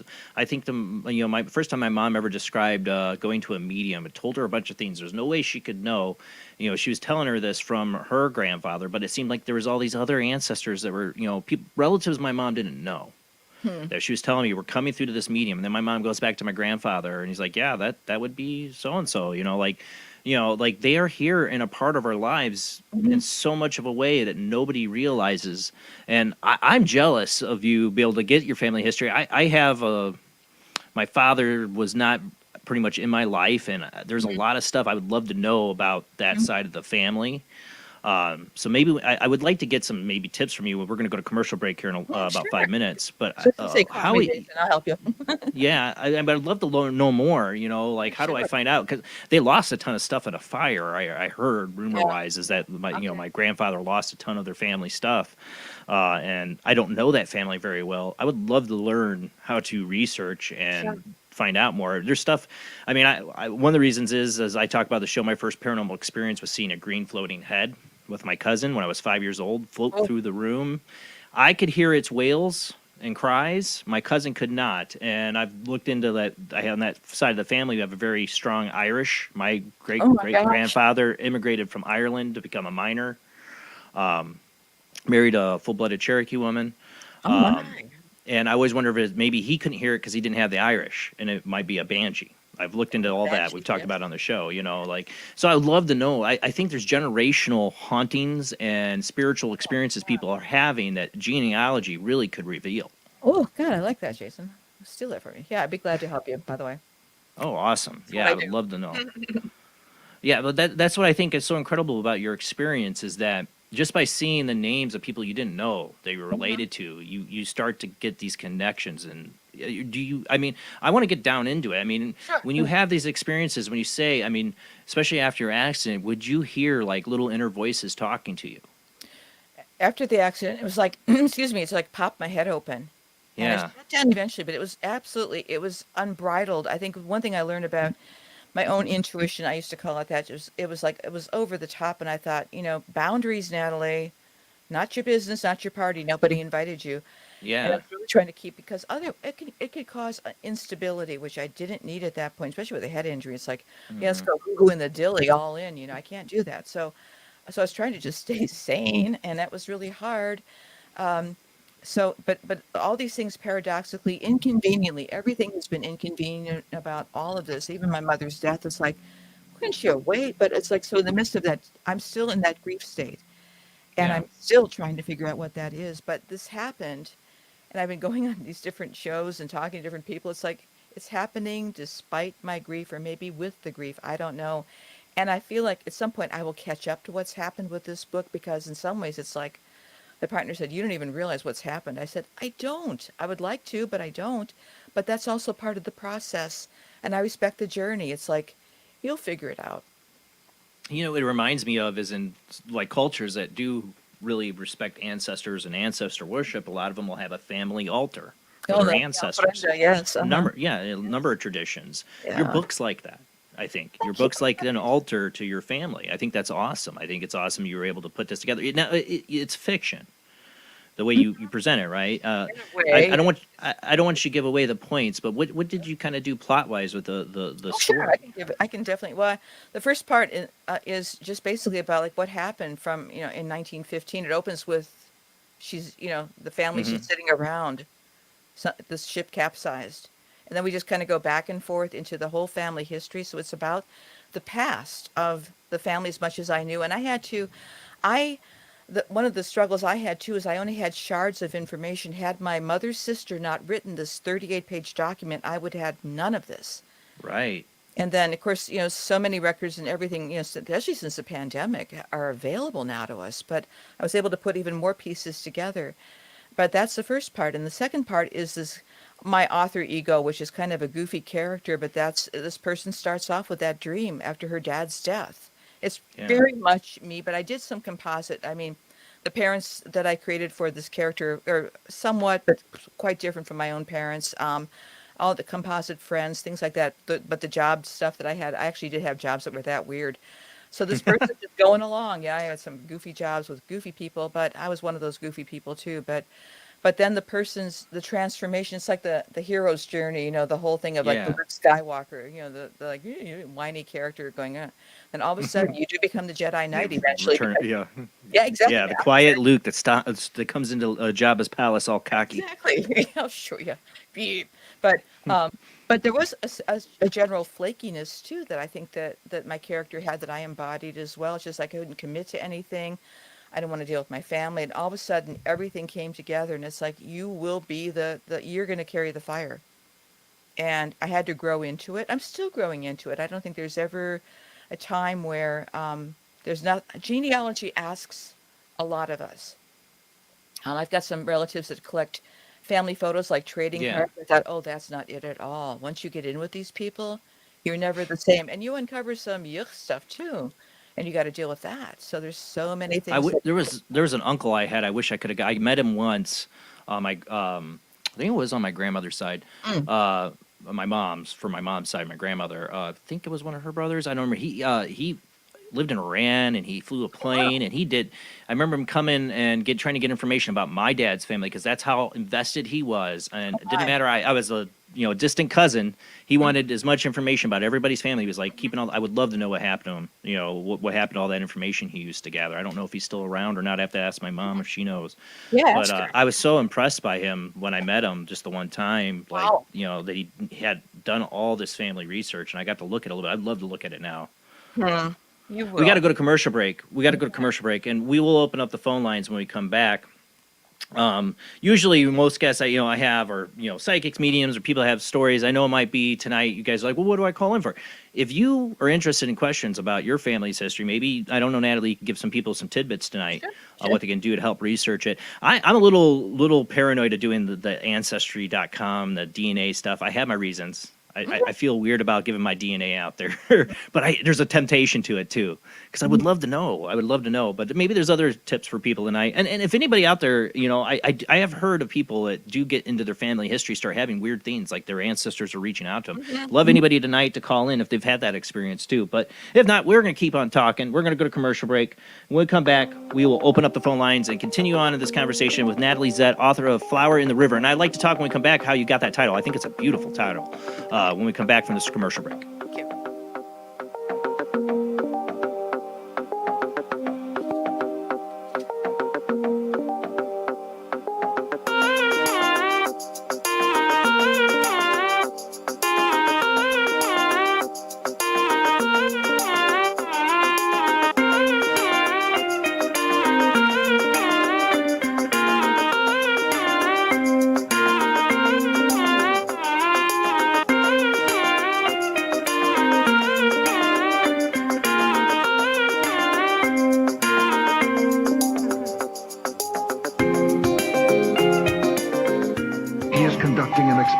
Into the combined effects of sensory deprivation and hallucinatory drugs. The subject of the experiment is himself, and the experiment is out of control. Ken Russell's Altered States, a film that must not be missed, is in the West End now. Altered States, Certificate X.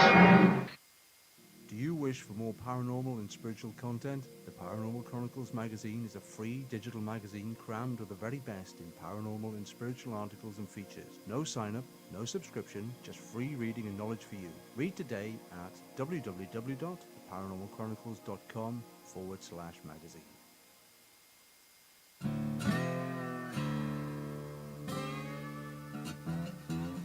Oh, come on. I'm Southern, but... Nope. That'll do. Hello. I am Kat Hobson, host of Paranormal Experience here on WBHM Digital Broadcasting out of Birmingham, Alabama. I enjoy having guests from all areas of the paranormal, from ghosts to ufology to cryptids and beyond. You'll find some of the best researchers in their fields bringing you some great information. Join me on Wednesday nights from 8 to 10 p. Eastern here on WBHM Digital Broadcasting.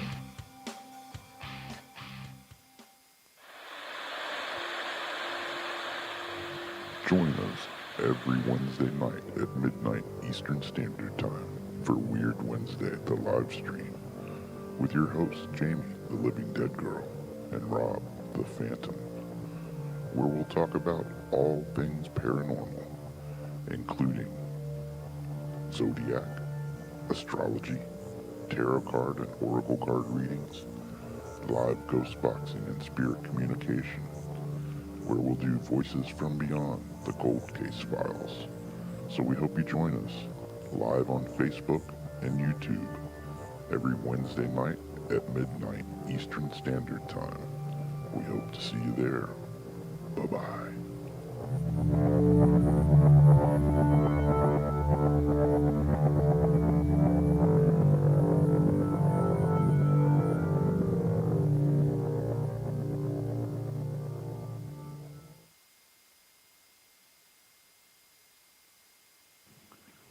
Paranation Magazine is a new paranormal magazine based out of Denver, Colorado. Our goal isn't just to give you the best paranormal content out there, but to promote paranormal unity.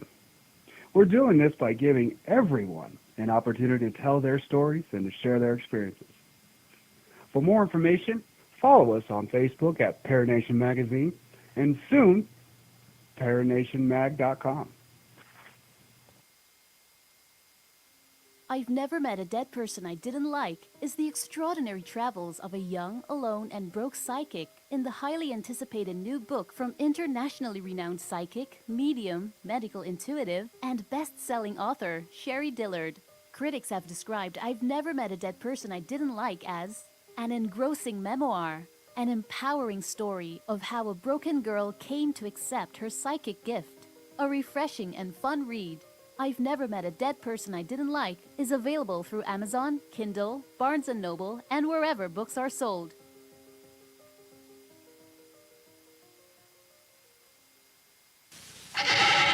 Edgar Allan Poe wrote Spirits of the Dead with a pen dipped in warm blood. You will see the ultimate in terror with this important all-star cast. Brigitte Bardot, Alain Delon, Jane Fonda, Terence Stamp, and Peter Fonda in Edgar Allan Poe's Spirits of the Dead. Only Poe's demented genius could bring to the screen such horror and evil. Spirits of the Dead stars Brigitte Bardot, Alain Delon, Jane Fonda, Terence Stamp, and Peter Fonda. Directed by three masters of the cinema, Federico Fellini, Louis Malle, and Roger Vadim. Spirits of the Dead is an adventure in terror beyond your wildest nightmares. Spirits of the Dead in color is rated R. The answer to the ultimate question of life, the universe, and everything is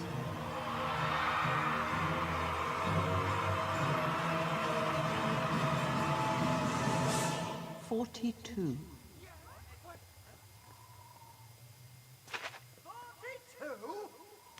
Yes, I thought it over quite thoroughly. It is, it's 42. It would have been simpler, of course, to have known what the actual question was. But it was the question. The ultimate question. Of everything. That's not a question. Only when you know the question will you know what the answer means.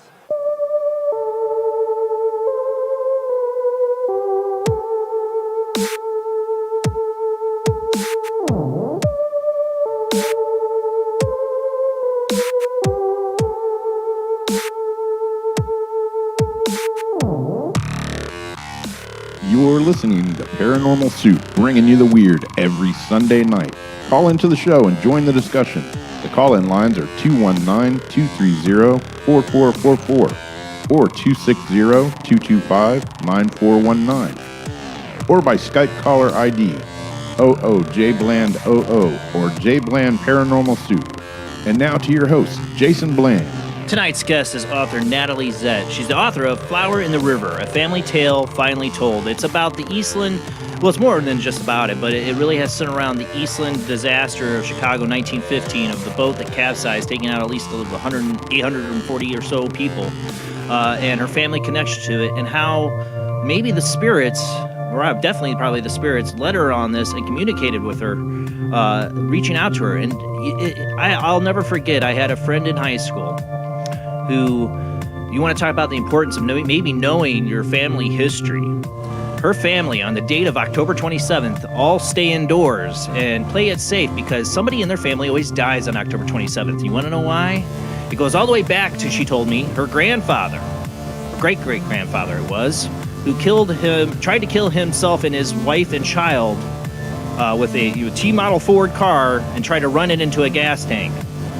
They lived, the mom and child. He died, and every year on October 27th, somebody usually dies in the family in a weird way. This family has been haunted by this ever since that their great-great-grandfather tried to kill their great-great-grandmother. You know, family history might tell you more than just what your genetics are. It could be something that haunts your family or something that moves your family in a certain direction. There's a lot of mystery in that around why we're related to certain people and we have a connection. Some people we don't. But there is something to family and our history and our connection to our ancestor. It has meaning in our lives we don't realize. Things to think deeply about. And I now will open up the phone lines. You can call in, share your stories. What do you know about your family past? Have your ancestors reached out to you? Have you tried to research your ancestors and had maybe some weird experiences along the lines of that? Anything goes. You want to ask Natalie questions tonight, too, about how to research your own family history. I think she could help. But let's go ahead and get back to our guest.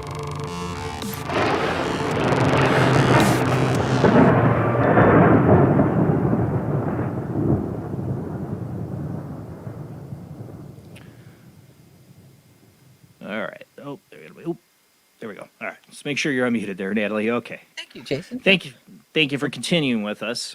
Now, we're talking about your book, Flower in the River, a family tale finally told. A fictional story, of course, but you really based it on your experiences in a way that you could tie in the supernatural experiences that were happening around you researching this book. I'm interested, what got the name, the title? I think that's a beautiful title, Flower in the River. Thank you. You're so kind. Well, the first time I went to the disaster site, as you know, you can probably envision it because you've been there. Yeah, been there. Ironically, I didn't feel much at the disaster site. Where I did feel the connection and the vibes going on is when I went to the house where they were living, my great-grandparents' house and the house where Martha was living. That house was it was explosive. I mean, in terms of I had a woman with me who was doing the photography, and she said, "What is this at this house?" I said, "Oh." By the time we went to the disaster site, it was almost like muted. Mm-hmm. But we took 2 flowers, and I thought I didn't really know how to memorialize Martha, but I thought this flower it's like you. It's beautiful, it's delicate, and it perished way too soon, and I put it in the river, and so it came from that because I thought, how do you title a book? I mean, it was one of those kinds of things where I really didn't know, and I thought that flower in the river, because she was this beautiful woman who went down in that river and never came back. And the opening chapter is a family tale untold. I mean, it was a story that got lost for 80-some years until I picked it up again, courtesy of my mother's sister, and I ran with it. I mean, she just had a few lines. So there were a lot of things where the continuation happened. And this, by the way, is all, we're talking about the DNA stuff and ancestry, research. Yeah. No DNA involved with this other than the vibrations that we could all feel and the knowledge. Yeah, you didn't have the DNA test or anything. You just all connected to family. I didn't. I mean, that was even more amazing. But the ability to have somebody in your family who has at least a reasonable ability to capture records and organize them in such a way where I think when you're younger, it doesn't make a whole lot of sense or you don't care all that much. But the older a person gets, I think as you start to lose, I lost both my parents now, it's like, whoa, this stuff has significance because you want connection. And I always say too with genealogy, it should come with a warning label because you will find things that it's like, there's always something in there that and we have to deal with the uh-ohs too, but we don't necessarily have to deal with them, by embracing some of the crazy stuff that some of our ancestors got into. But I think just realizing that there was an inclination to do X, Y, Z, it's helpful when you see it repeat. When I was at Luther Seminary, I had a job writing, because I was a published writer, I worked for an adoption agency, and they wanted me to write histories of birth families, birth children, or birth parents. the adoption records were closed, but people could Right. get information about, say if you had a child and the child comes looking for you, what was my dad like? And so I put the folders and put them together. Every flame in time, nearly every flame in time, the birth children and birth parents' lives almost paralleled. I mean, to occupations, to how the children named Really? their children, pets, where they lived. And it was like, and at that point, I didn't see any significance, but you know how there's certain things in your life, it's like, it's going to come in handy someday. So remember this. Oh yeah. So it's one of those things where I know that we all think we're clever and we are very original. I certainly did. And I think certain molds and certain templates are there. Not that we have to fall into all of them, because there's certain people that you really do not want to emulate. I don't anyway, but it's good to know they're there. It's really wonderful to know they're there. It's wonderful to embrace the acts of courage and the good things. It's also the fragility. I had one of my dad's, my grandmother's, my dad's had her. Great movie with Bill Paxton, by the way. But oh, Fragility. It's a movie. Bill Paxton. yeah, Sorry, it's one of my favorite movies. Oh God, yeah, I forgot about that. But there is that. Many of my female relatives found themselves in really difficult positions. When they were had my great grandmother had a child unmarried. I still don't know who my great grandfather was, and things like that. So there's all these mysteries that we find. It's just like, well, and there's people that end up in jail, people that end up in asylums, particularly back in the bad old days. And you find these things too, and it's like, what did that do to the family? And it's almost like having a predisposition, say, toward diabetes. They always want to know your health history and things like that. So there's all these. I think if you inherit, your eye color and hair color, you might inherit some more stuff besides that too. So A spiritual family. Yeah, you're spiritual, and it's like my dad said, it's in the blood. So what does your blood hold? That's the question for tonight. That's a good question. Yeah. James in the chat room. There's a couple things James has posted that I can't keep up with you, James. There's a few things he's posted. One, I want to get James. I think it was this one. No. Yeah, this one here about my floating head. James, the only other time I heard about flying heads was old Indian legends talk about them coming out of the ground at night. I think it is the Profo tribe. They talk about them. I'm going to have to look into that. But he had this other one is, Natalie, do you think kids pick their parents? And he's a listener to the show. He knows I believe that with my son, because I saw my son years before he was born as a translucent child walking through my living room, my parents' living room. Yeah, and he told my wife when he was like 3 or 4 that he picked us. I believe in like families and soul groups, and that there is these connections. And I do think your ancestral connections on the other side, or people just don't realize how it affects their lives. And it's interesting, that you got to see a perspective a lot of people don't, of seeing these adoption records and families, and these kids end up not knowing their family, going down similar paths, or naming their kids certain names, like that relate to the other family lines they would have no idea about. Yeah, there's some kind of influence. There's some kind of. I'm not sure that I'm not. The jury's still out as far as I'm concerned. Do we pick our parents? I don't know. I've heard that. I don't know if I could prove or disprove that, but I do think there are patterns, and people are drawn to people with similar patterns, and maybe they think they're drawn to opposites, but there's certain things that seem to repeat through history, and I don't know enough. I mean, I know less now than I did when I started this journey, because every time I think, well, I've figured this out, it's like there's some kind of other evidence. I think Dean Radin is doing some stuff on the possibility of inheriting more than just the physiological things, but also the memories. Right. There's an idea that like we carry memories. Yeah. Yes, I think there Through our is, DNA. and like the ship, but I mean the question though too, that when you were talking, Jason, it's like, why are some of us predisposed toward being so sensitive, whereas I know my sister is, she's sensitive, she's intuitive, but she's not as interested, and she doesn't always feel that connection. Her grandson, on the other hand, is like one of those people that's just like, oh, he's going to be the next one in the family.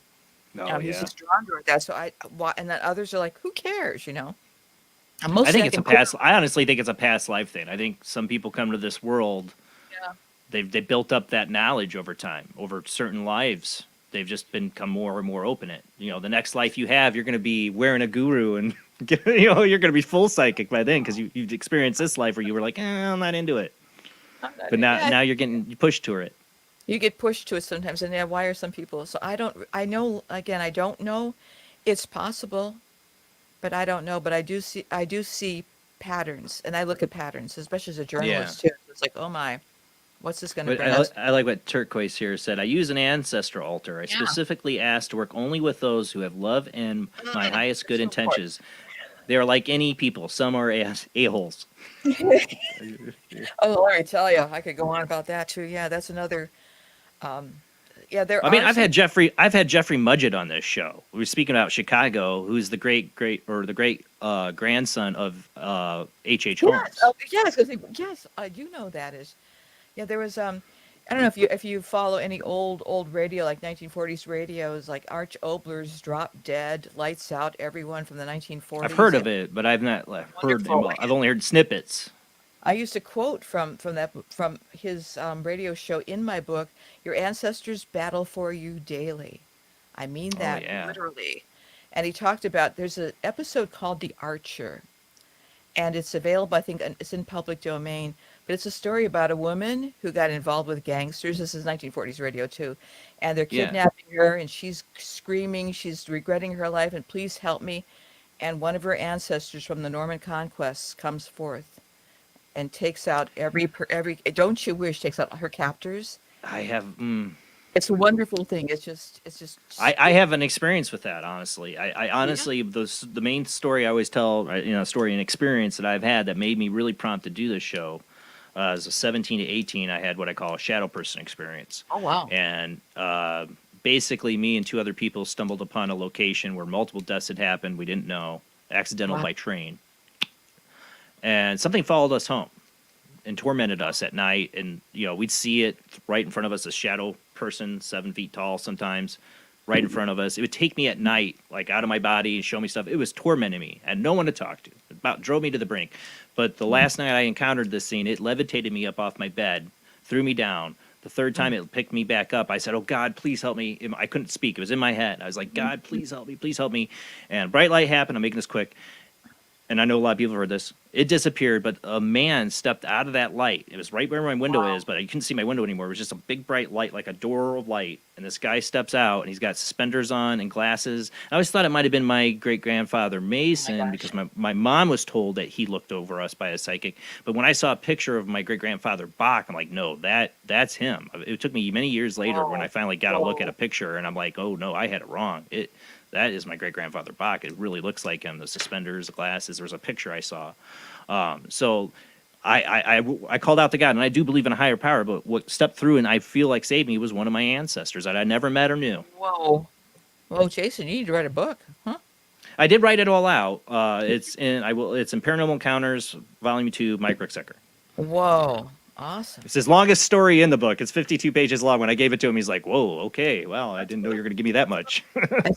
I see your future, Jason. I do. As an author. That's great. God, not another one telling me that. I have not written a book. I'm staying in my lane, Jason. But these stories are fascinating.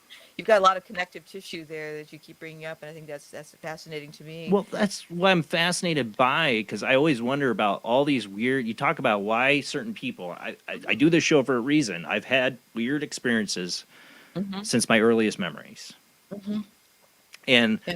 I feel like there has to be a reason for it, or a family reason. There's not so much on my mom's side, like psychics or things like that, but my dad's side makes me wonder because I don't know much about them, Yeah.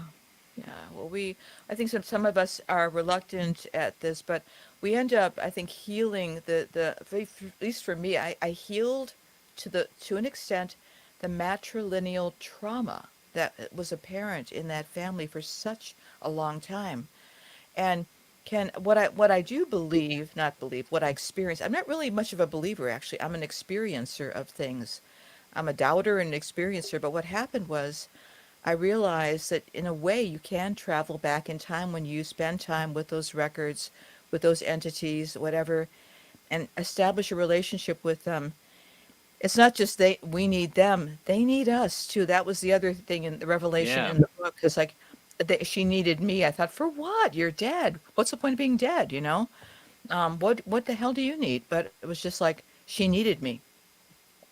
She maybe needed to me close to be things aware of her.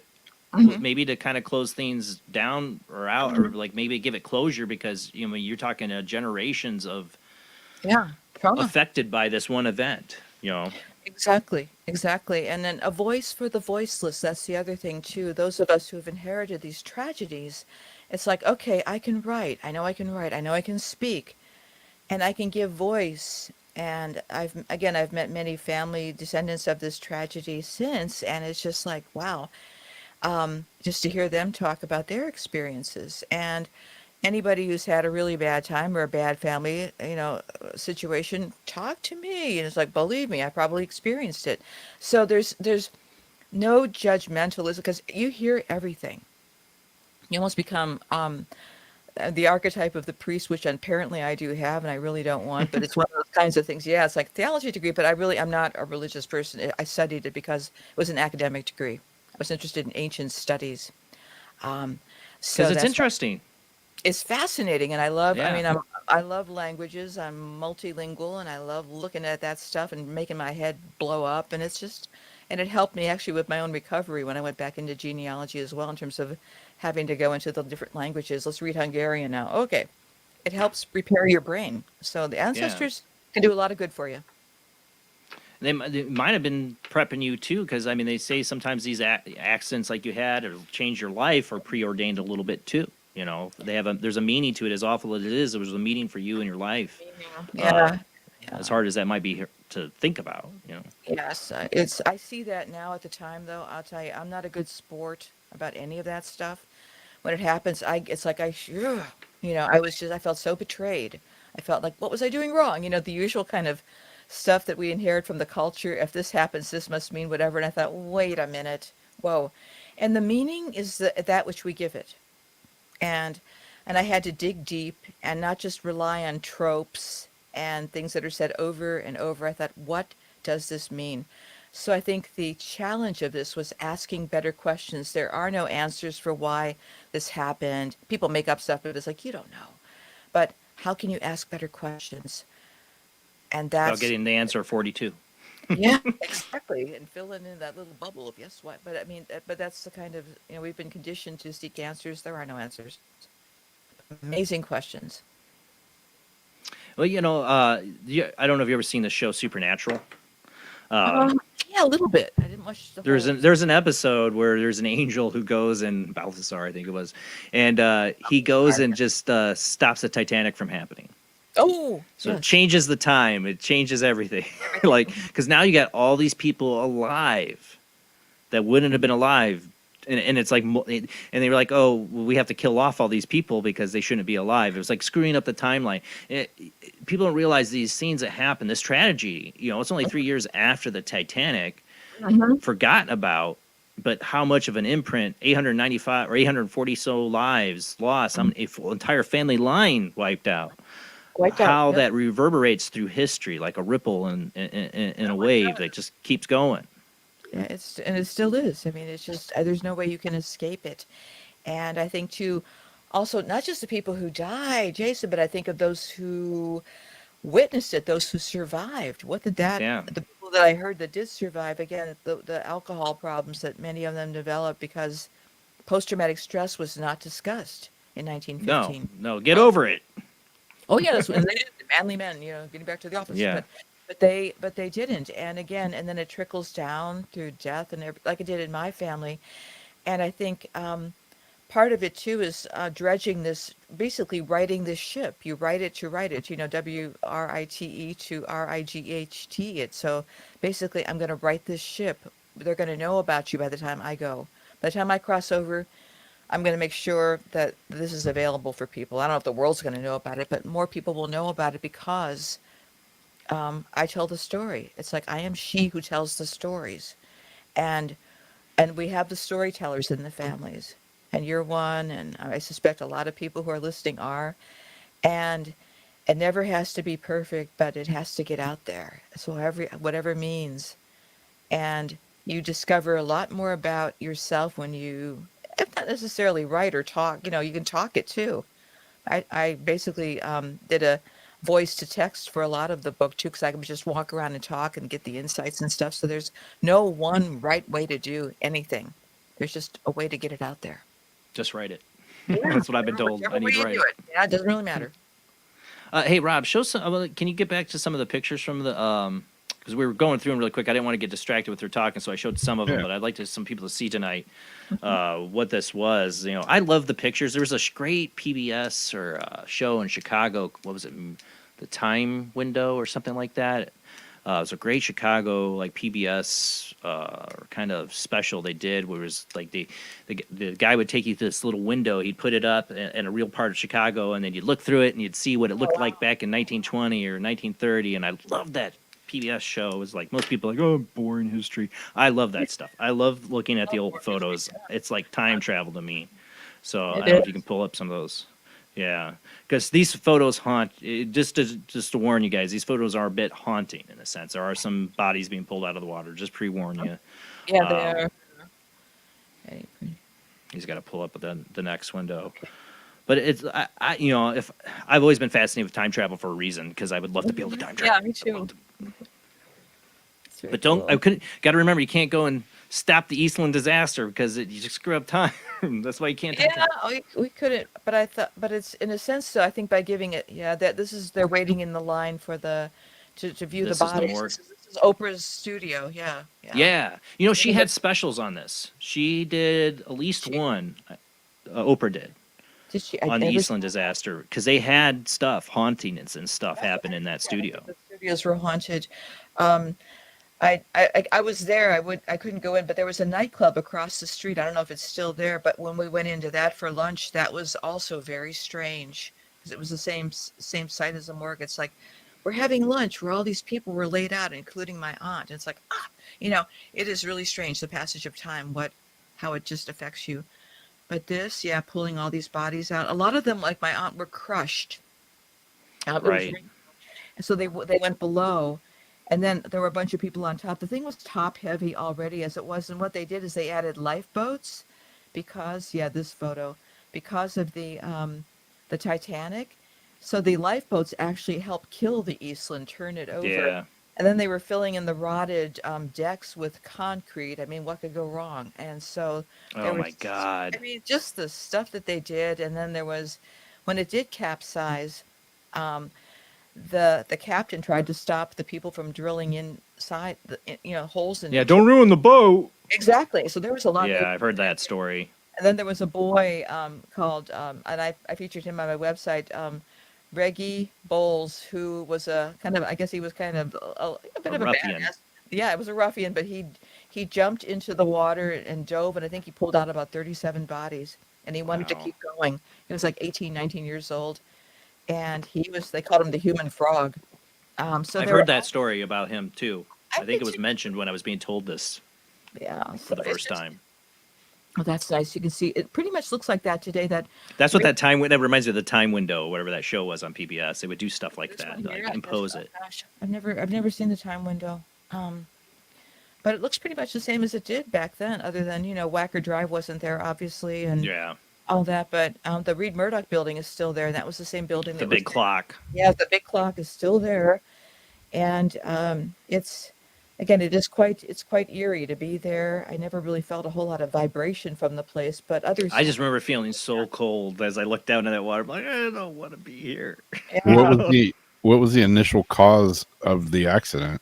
The top heaviness of the ship, and the fact that it was built. If you look at, it's almost like a V, and it already had listing problems before. And again, overloading with lifeboats on top, and then filling in the holes with concrete. That's all it took. And then all those. They were trying to get the passengers to move. Yes, and they raised the ballast. They basically emptied, the ballast tank, so they raised the thing. So it was like the perfect storm of bunches of things that happened. But that ship should have never passed federal inspection. That's the other thing people can't. Somebody got their hands That's dirty, what got they paid. said. That's what they said because it already had listing problems. It would go from I think Lake Erie across to Cedar Point. It was like one of those like like cruise And its um, destination that day was Michigan City, where I'm at. yeah, your area there. They were supposed to go to the dunes and have Yep. that big picnic, and never made it. So, and I took one before I knew about the Eastland disaster. I did take a ship across Lake Michigan to the dunes, and it was very strange. I wasn't terrified of it, but I did feel like I'll be glad when this is over. So when I realized what I did, I thought, oh boy, did we tempt the fates that day? But I made it across. More better safety regulations now. It was one of those little But- ones, the little jazz band, little brunch, that kind of one of those groovy things in Chicago. Oh my! But we had a lot of these without these tragedies, it didn't push us forward to make safety regulations like the Iroquois theater fire. 600 people died. Yeah. That changed a lot of regulations for fire codes. And there was that school in Chicago too, where all those children were killed. I cannot think of the name. I mean, Chicago's had such messes. So much tragedy. I know, and I was thinking of Carl Sandburg. So Carl Sandburg, the poet, I always just think of him as an old grandfather type. He wrote a scathing article in the Chicago paper about the Eastland and all the corruption and stuff and the corporations. He was no lover of corporate anything, so he took them on and he called them out. And then he wrote this poem. And it was banned, and I put it in my book, and I hope maybe I'll make the book get banned or something. But it's quite graphic about, that was a dirty mess, throwing all that mess in the Chicago River. It was terrible, blah blah. But he said, then he just talked about all the things that were going on in Chicago and across, as he said, Christian America, abortions, things like that. He said, I want to see the papers print that stuff. So he went there. I mean, I was surprised that old Grandpa Carl he went to the edge. And he called them out. He just said, he said, this is bad, the Eastland. He said, but Christ, I see a dozen Eastlands on the way to work and a dozen more on the way going. He's not wrong. He's not wrong at all. And I said, when I realized I was reading this, I thought, not much has changed. No, it's gotten worse. It's my opinion. It seems that way. I talked to a lot of Chicago police officers through my work shop there, and it was a very short time period. I was a Michigan City police officer, but it's getting really, really bad, real fast. And we haven't even hit the January point where they're going to basically let a bunch of people out of prison. Oh, that'll be fun. And basically, these people can jump bail, do whatever they want. And they're basically not allowed to arrest or chase after people. They're telling people they're they're not gonna come if your home's being invaded. Basically take care of it yourself. Doing You're not that supposed out to here defend in yourself. California too. Yeah, and it's already bad there. Okay. And there's too much. The price of everything's getting up higher and higher. Poverty levels are getting higher and higher. Education's gone, especially since COVID, down the hill. When you have a bunch of young people that have no hope, no prospects, no education, it's a remedy for disaster. And history has my back on that 100%. Yep, and it's funny how the disasters I wish that we would learn as a species, and I wish that we could, all this stuff, all the things you're describing, and when you look at the long view of history. And the whole thing of this is just it keeps repeating the horrors. Even when the 1918 flu epidemic happened, I had relatives in that, of course, because my family. But I was thinking of the loss of my uncle's young wife and his firstborn child and all that sort of thing. All these people that were so much loss and how that carried down too. And I wish, along with the trauma, there would be some, understanding. It's like maybe we can stop some of this stuff, or reroute it if nothing else, or put up some speed bumps. Yeah, not relive history.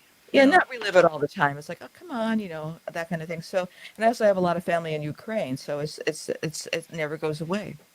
No, we keep repeating the mistakes. I said, I was saying at the beginning of the show that my friend's like, do you think we're gonna have more people seeing aliens and stuff like that? You have the threat of nuclear war now and things going on. I go, you betcha. Trying to get us stupid humans to pay attention. Exactly. And I remember George Carlin once saying, just talking about all the stuff that you were just talking about. And he was talking about aliens. He said, and you wonder why they don't come down here. And he just said, know, so it was just kind of, humor, but it is so. But this type of thing, I would have to say every tragedy that any of my family members have been involved with was preventable. That's the other thing. The Johnstown flood, the Eastland disaster, it was human error that caused these things.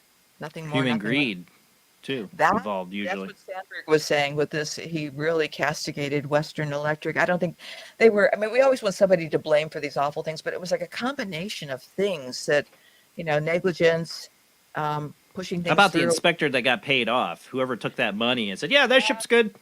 That's all these. It was just like a cacophony of just weirdness, but it's almost like that single act of passing caused this, or the single. I mean, back to the tickets. My grandmother giving her sister the tickets. Here we are. I just still in my mind just think of how that would haunt a person. It haunts me, and it's just like it's just like I feel in a good way. I don't obligation to family is not always a good thing. This I feel really deeply. It's like I owe you one, and I mean it, and I'll do the best I can while I'm here, because you should have gone on. I know you should have.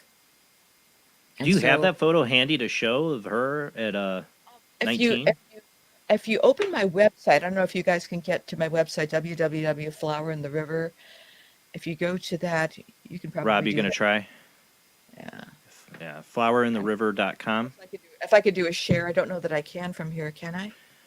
It might. Do you see it should be at the bottom of your thing? It says share or present. It'll say present, right? Yeah. Let's see. Hopefully I Yeah, won't. and I'll just throw it up here and show. Okay, let's see who gets there first. Okay, I'm going to open a different tab and hope I don't break down I'm going to remove this for now, Rob, while you're looking, and I'll see if her tab opens up for it. I didn't know I could do that. Okay. Yeah, beauty of StreamYard. I pay them, they don't pay me, so I'll promote them anyways. Okay, so let me do present. I just love, like I said, I love the photos, even the tragic ones like this. I'll never forget my stepfather, when his father passed away, he was in World War II. We found all of his old photo albums, and that was some powerful stuff. We're talking Holocaust photos, piles of bodies, that kind of deal. Yeah. But I was fascinated and horrified at the same time. It couldn't look away. It's not a macabre or sick thing. I want to look at these photos, but it's history. You want to remember it too. I'm going to try to share. I hope I don't break something, but I'm going to try. Okay. I don't know if Rob might have beat you to it. Rob, did you beat you? Oh, is that me or is that Rob? That's Rob. Oh, Rob, do it, Rob. If you go to the picture of the little girl, that's Martha, who was killed. This one right here? Yeah, so if you could just click on her face, that should open. Yeah. Okay. And if you just scroll on down, you can see her whole history. This is where she was missing. That's her house. That's a bit of the background of Chicago, Johnstown and Chicago. That's the house that's still there. When you said the house really is what had the powerful, that makes sense. I mean, nobody wants to stick around at their death site, spirit-wise, and probably all your ancestors that are really probably tied to that house. Is that her, that picture there? Yeah, the little girl. Yeah, that's her confirmation picture at St. Mark's Lutheran Church. Can you zoom in on that? California. At all? Maybe? I don't know. He has the ability to. Yeah, that's what she looked like. What's the website so I can add it to chat in case people want to look it up? Sure, it's www.Flower in the River. It's the title of the book, runtogether.com. Flowerintheriver.com. Thank you. Thank you. So I just wanted to give like a timeline history with these photos that I had and photos that I was able to locate. Yeah, go ahead. I love this stuff. I do too. Do you want him to scroll up? You can keep scrolling down. Yeah, Okay. that's just what Chicago looked like. There's what happened? Oh. Looks like it jumped. I think it's jumping on him. Jumped on him. Yeah. Okay.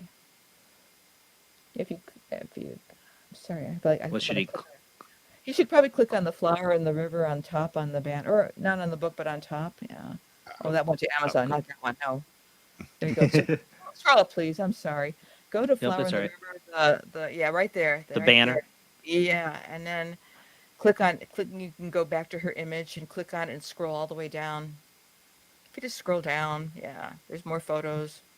Chicago, 1900s, the jungle, Wabash Street, State Street, a bustling city. There's her with her sister. Martha's on the left. Wow. With her older sister. Her older sister, too, tragically, was killed in 1956 when she was hit by a car crossing the street. Oh my God. That's why nobody wants to get on a plane with me. Things like this. Whole family's filled with this.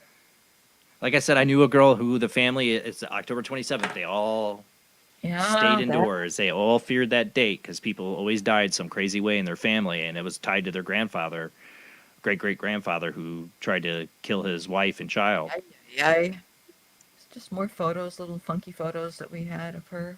What's that one with the moon and the... It was just one of those stylized. There's a lot of those photos from that era. She's the one who's in the... Not Can the you woman zoom with in that on black that? thing, but with the gigantic moon. Did you ever dream of seeing me up on the moon? And that's kind of like, whoa. Looks like the Ouija board too, for one thing. Yeah. We grew up with those. And here she is in her badassery, her final photo. Oh, this is the final photo. Yeah, zoom in on that I one. have of her anyway, and it's like, what was she up to? I don't know. But there she is with her little cigarette and her... Who knows what they were up to, but... See if you can zoom in on that one, if you can. I'd like to see that. Yeah, it won't let me zoom on this. Oh, damn. Oh, sorry. And then the certificate of death, you can see that it's stamped. You know, the Eastland stamp is on that. So...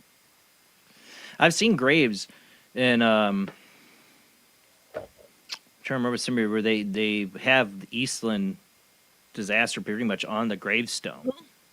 Like they document it as well. Yeah, it's there. So, which is actually a nice thing because it's something. It's like a message to the future from those that engraved. They wanted us to know how she died, and I'm so glad they did that.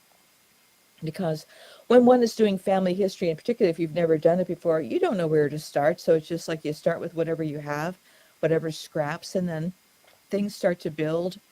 And the nicest thing, too, is to meet, I met living people. One of my much older cousins, she's since died. She was alive when Martha was buried, and she remembered her in the casket. She remembered the pink dress that she wore and the flowers in her hair. Yeah. She's a very pretty girl. She was pretty, yeah. My sister looked a lot like that at that age. That's what's so spooky. It's like, oh, my God. Yeah. It's just like, here's a repeat again. But... yeah, it was fairly. I have it was a big family. I have other pictures of my other aunts and uncles, but that's pretty much. They were not. I think there's a tendency to think that they were living in some kind of idealized world. And this house, it was for all those people that were in there. It was pretty small. Yeah, it was really small, and they all managed to jam in there, and it still looks pretty much probably the way that it did back in the day. It doesn't look like that many improvements other than the astroturfed. Did you get to go? Did you get to go inside the house? You said. No, I didn't. People were living there, and it was basically a Mexican area, and I don't speak Spanish, so I didn't want to be knocking on somebody's door saying, hey, I just didn't want to scare anybody. I'm not an intrusive person, so I didn't feel it was right to do that. But not a good idea in Chicago nowadays, anyways. Yeah, even back then, it really wasn't. I mean, it wasn't back then. So, but I didn't feel like I could do that. But I at least got to stand outside, and the people just walked around us like they didn't even see us. That was great. They were just, we just tried not to be obtrusive. But at least we got a lot of photos of the house, and you could see how small it was, and you could see how all the houses were on top of each other. But at that point, it was basically a Polish-German neighborhood. Well, downtown Chicago, then you had the buildings where they literally are living in closets on top of each other. Just poor conditions. I'm trying to remember the names of some of the buildings. I can't remember. It's too late at night for me to remember. But there's some classic buildings that, there's a lot of ghost stories from. I mean, they're long gone, torn down, but... but Cabrini Green, before Cabrini Green, like... Oh my gosh, yeah. Yeah, like just some really slums people lived in downtown Chicago. Real bad conditions. And I don't think my family was, I think they were neither rich nor poor. They were just sort of mid-range. They probably felt very happy to be able to have a house. They had a live house. in, no matter how many people were in it.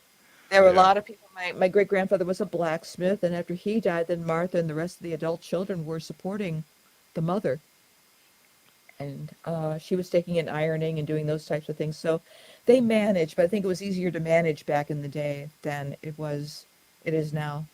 What I seen interesting now is just I work with a retail job, and I work with a lot of young 20-year-olds that can't afford now to get their own place. Yeah. Yeah. It feels like we're going backwards, because that's a lot of people would get married and still live in their parents' house. Yeah. Or inherit because it was the family house. You can't afford a new one. You can't. The depression hit. Nobody could afford nothing.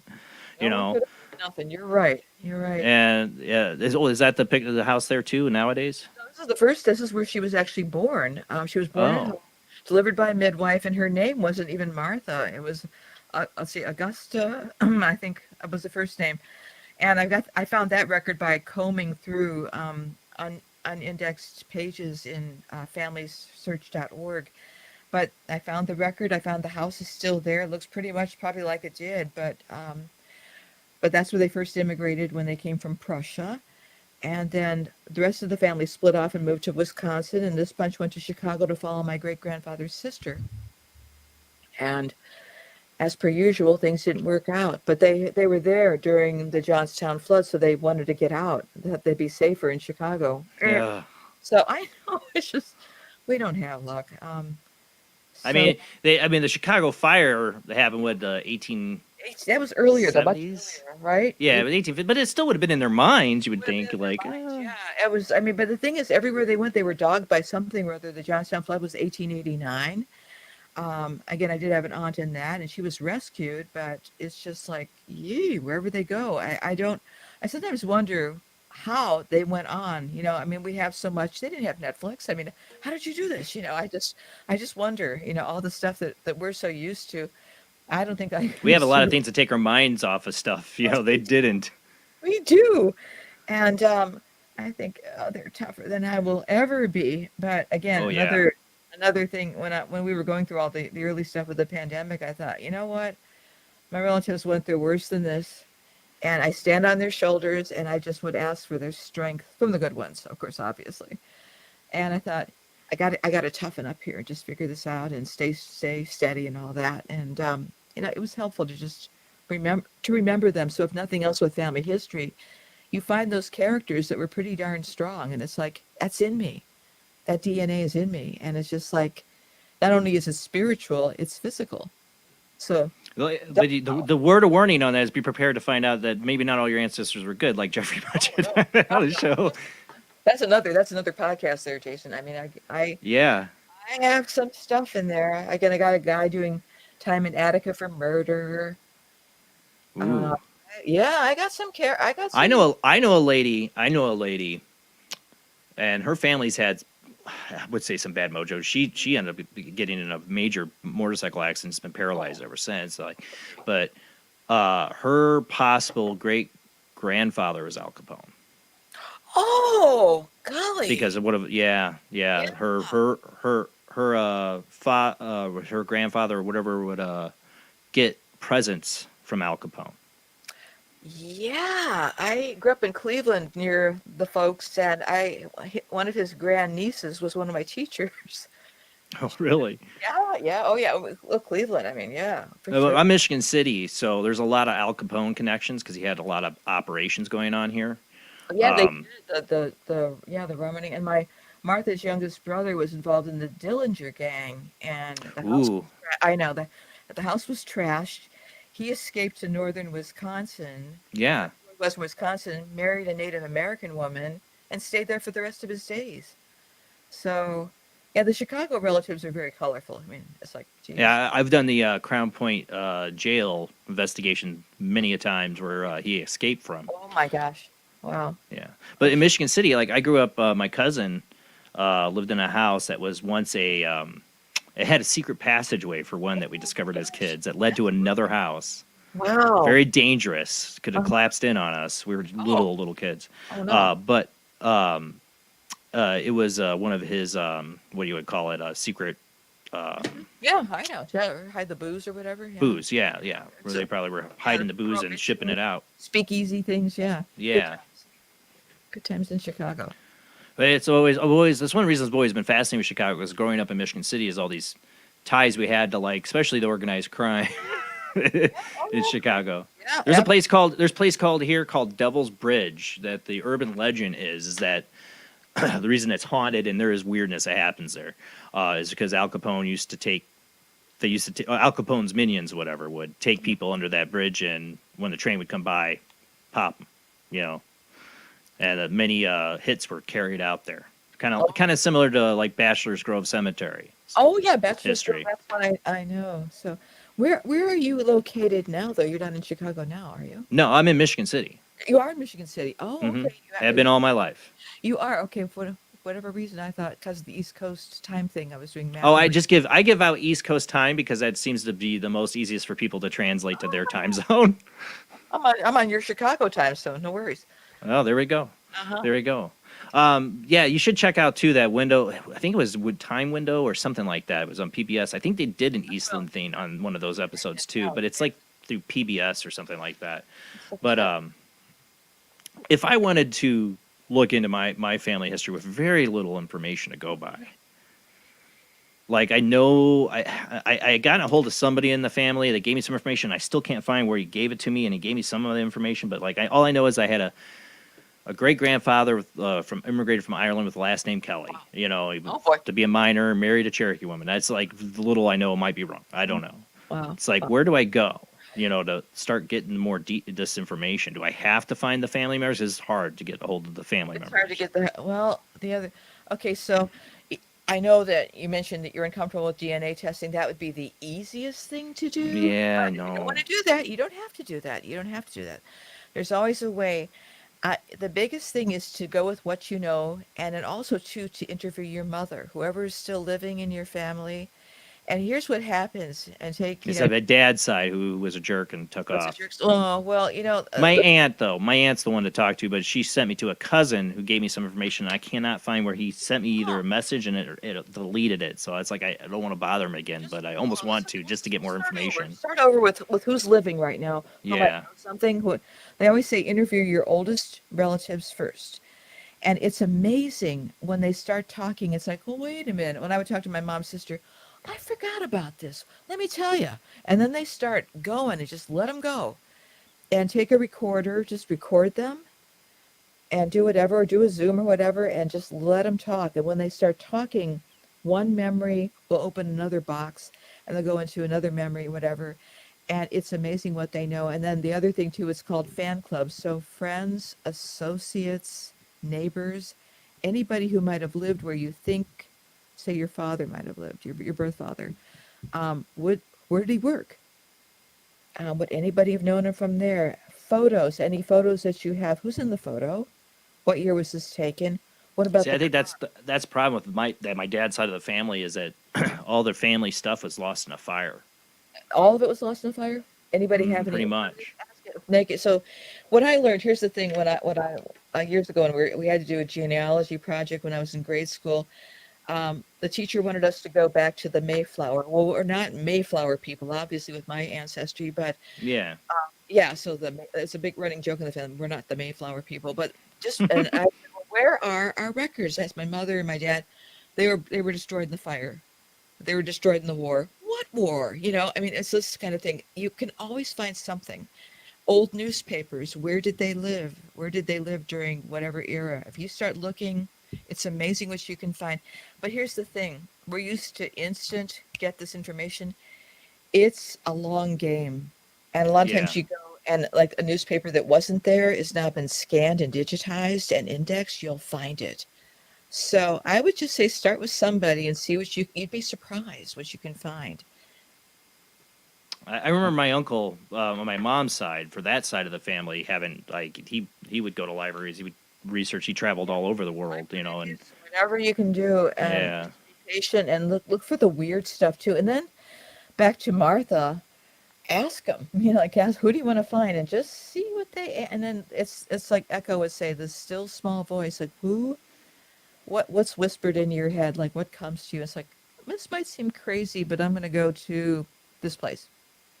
And you'll meet somebody. It's just, I mean, that happened all the time to the point where I just stopped counting the coincidences. I thought, oh, the hell with it. It's just is one of those kinds of things. Once you start rolling, it's like whatever living and dead, they start to respond to you.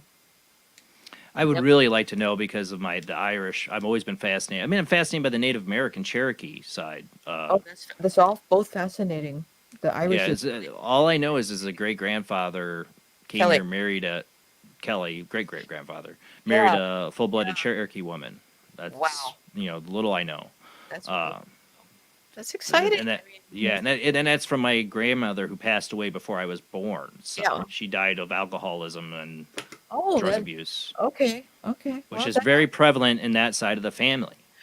it's good to know that. I often we have that as well in certain branches, and it's really good to know that because then it's like it doesn't have to just happen to you. It's like, wait a minute, I can make some different choices here. Yeah, I'm fine. I had made different choices, obviously, I think a lot of but I us- was so distanced from that family too. Yes. Distance.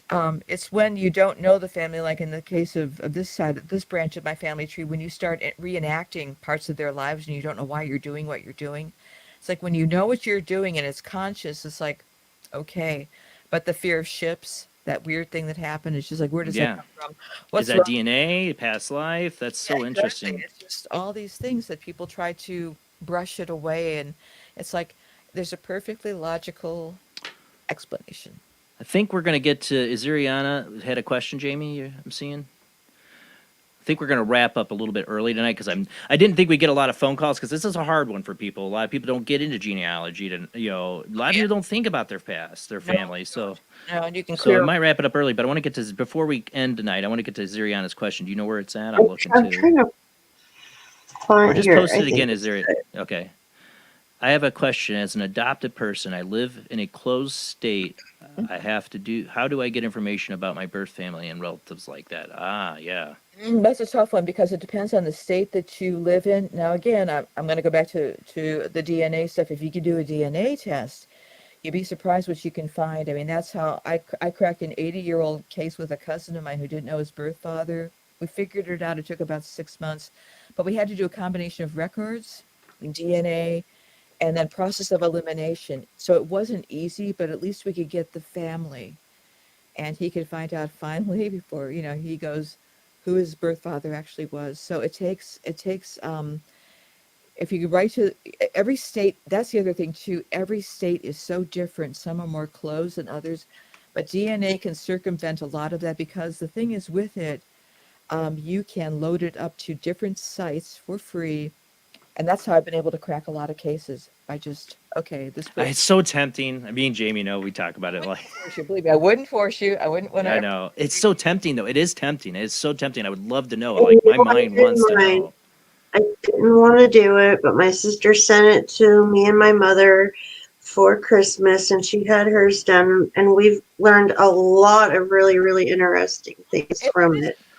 Part of me thinks get over it because if anybody in your family's already submitted it, they got a part of your DNA anyways. We can track it down. I'm just paranoid about them keeping my sample. That's just the paranoia in me. But I did it. Mm-hmm. But I'm still here, and I've been doing it since 2017. And could they do? I mean, you can also there's these different privacy things that you sign. It's like you can trust them as much as you can trust anybody. You know what I mean? But it's like going into. I'm glad I did it. I was reluctant too, you guys. I didn't really want to do it until I kind of almost got strong-armed into it, and I do not regret it because, oh my gosh, the discoveries, the healing, whatever. But you have to realize with that, again, it should come with a warning label because you're going to find stuff that's like, uh-oh. So you have to be ready for the uh-ohs too. So I would never push it. But in terms of the questions that are being asked tonight about paternity, about adoptions, that is probably the quickest way from point A to B to get the information you need. Yeah. However, you must be ready, and only you can judge that if that's a good thing for you all. I'd never force anybody because it's like, and then surprise, look who you're related to. I'm really happy I did it. There's a lot of medical things in there too that you might not know about. And wonderful. Oh my gosh. Yeah. So we found out some really awful stuff because of some of our background that we're carrying, with some of the Ashkenazi Jewish. I've got everything. I'm really like I am the goulash, the paranormal burlesque, but it's just like the BRCA gene, things like that. So there are these things that we're carrying because of the ancestors. So it is useful. That would be 23andMe that carries that. That's what I did. I did 23andMe. Yeah, and that carries. I love it. It also gave me some more. I am tempted. Much I want to know. We're not going to tease you there, Jason. We're just gonna. I know. I am tempted. I think about it. Updates more and more. every month, everything. It's I know. crazy stuff, and it gives you ideas of your own origins. And a lot of times, people are told things about their origins that turn out not to be true at all. Like the Native American ones. Sorry, Jason. Sometimes they'll say that, and that's not the case. But it's just like, what? I know it isn't mine, but you know what it is, but for a lot of people, they want to be. And it's like it's not there. And the thing is, Native American, if you have it, it'll show up along with Ashkenazi Jewish. There's certain groups that are called endogamous that intermarry, and that's why we can figure out, some of those things easier than say a nationality. Say, Germany didn't even exist, so it's like, I'm not German. It wasn't there. I even have a little bit of unknown. Yeah. Oh, yeah. We often. It's the alien in you. Yeah, it's the alien, the Martian that's in you. Sometimes you got to wonder. I made the mistake of reaching out to somebody who was my older half brother, did not know my father was his father, and I felt awful. That could happen too. So it's all that human stuff. I always ask myself, would this cause harm? Mm-hmm. And if the answer is it might, I'm not going to do it. It's just another family member reached out to me and said, "Yeah, he doesn't know." He does now. Yeah. So, yeah, I'm like, okay, I won't try to contact him anymore because he was like, "Who's this person trying to contact me?" And his aunt got a hold of me. He's like, he doesn't know, so I would just leave it. I'm like, okay, and that's what I did. I want to thank you, Natalie, for being on tonight.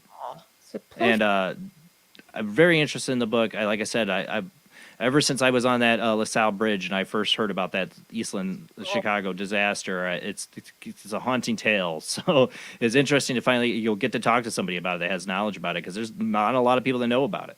Well, you know more than most people, and it's been an honor to share your show with all of you. And I want to thank you for being so welcoming and for taking on this quirky topic of family history and all the wacky stuff that goes with it. You guys are fantastic. All right, guys, we're going to end the show there. Usually I go to a little bit longer, but I know we weren't going to probably get calls tonight on this one, and I don't want her to lose her voice either. But I got to get up really early tomorrow, too. So, all right, guys, that's it. We will be back next Sunday, same bat time, same bat channel. Our guest next week will be Leslie Mitchell-Clark. She's a clinical hypnotherapist, does alien abduction, regression, and past lives. So you should check out Natalie. I don't know. Your story makes me think you got some past life connection to this. Next week, same time. Thank you to everybody else who shares out the show. Keep telling your friends about Paranormal Soup, where the weird happens live every Sunday night. And thank you to all of our Patreon donations. They do help pay the bills. Don't forget, you can always donate on Super Chat on YouTube. Does help pay the bills as well. All right, guys, have a great night. See you next week.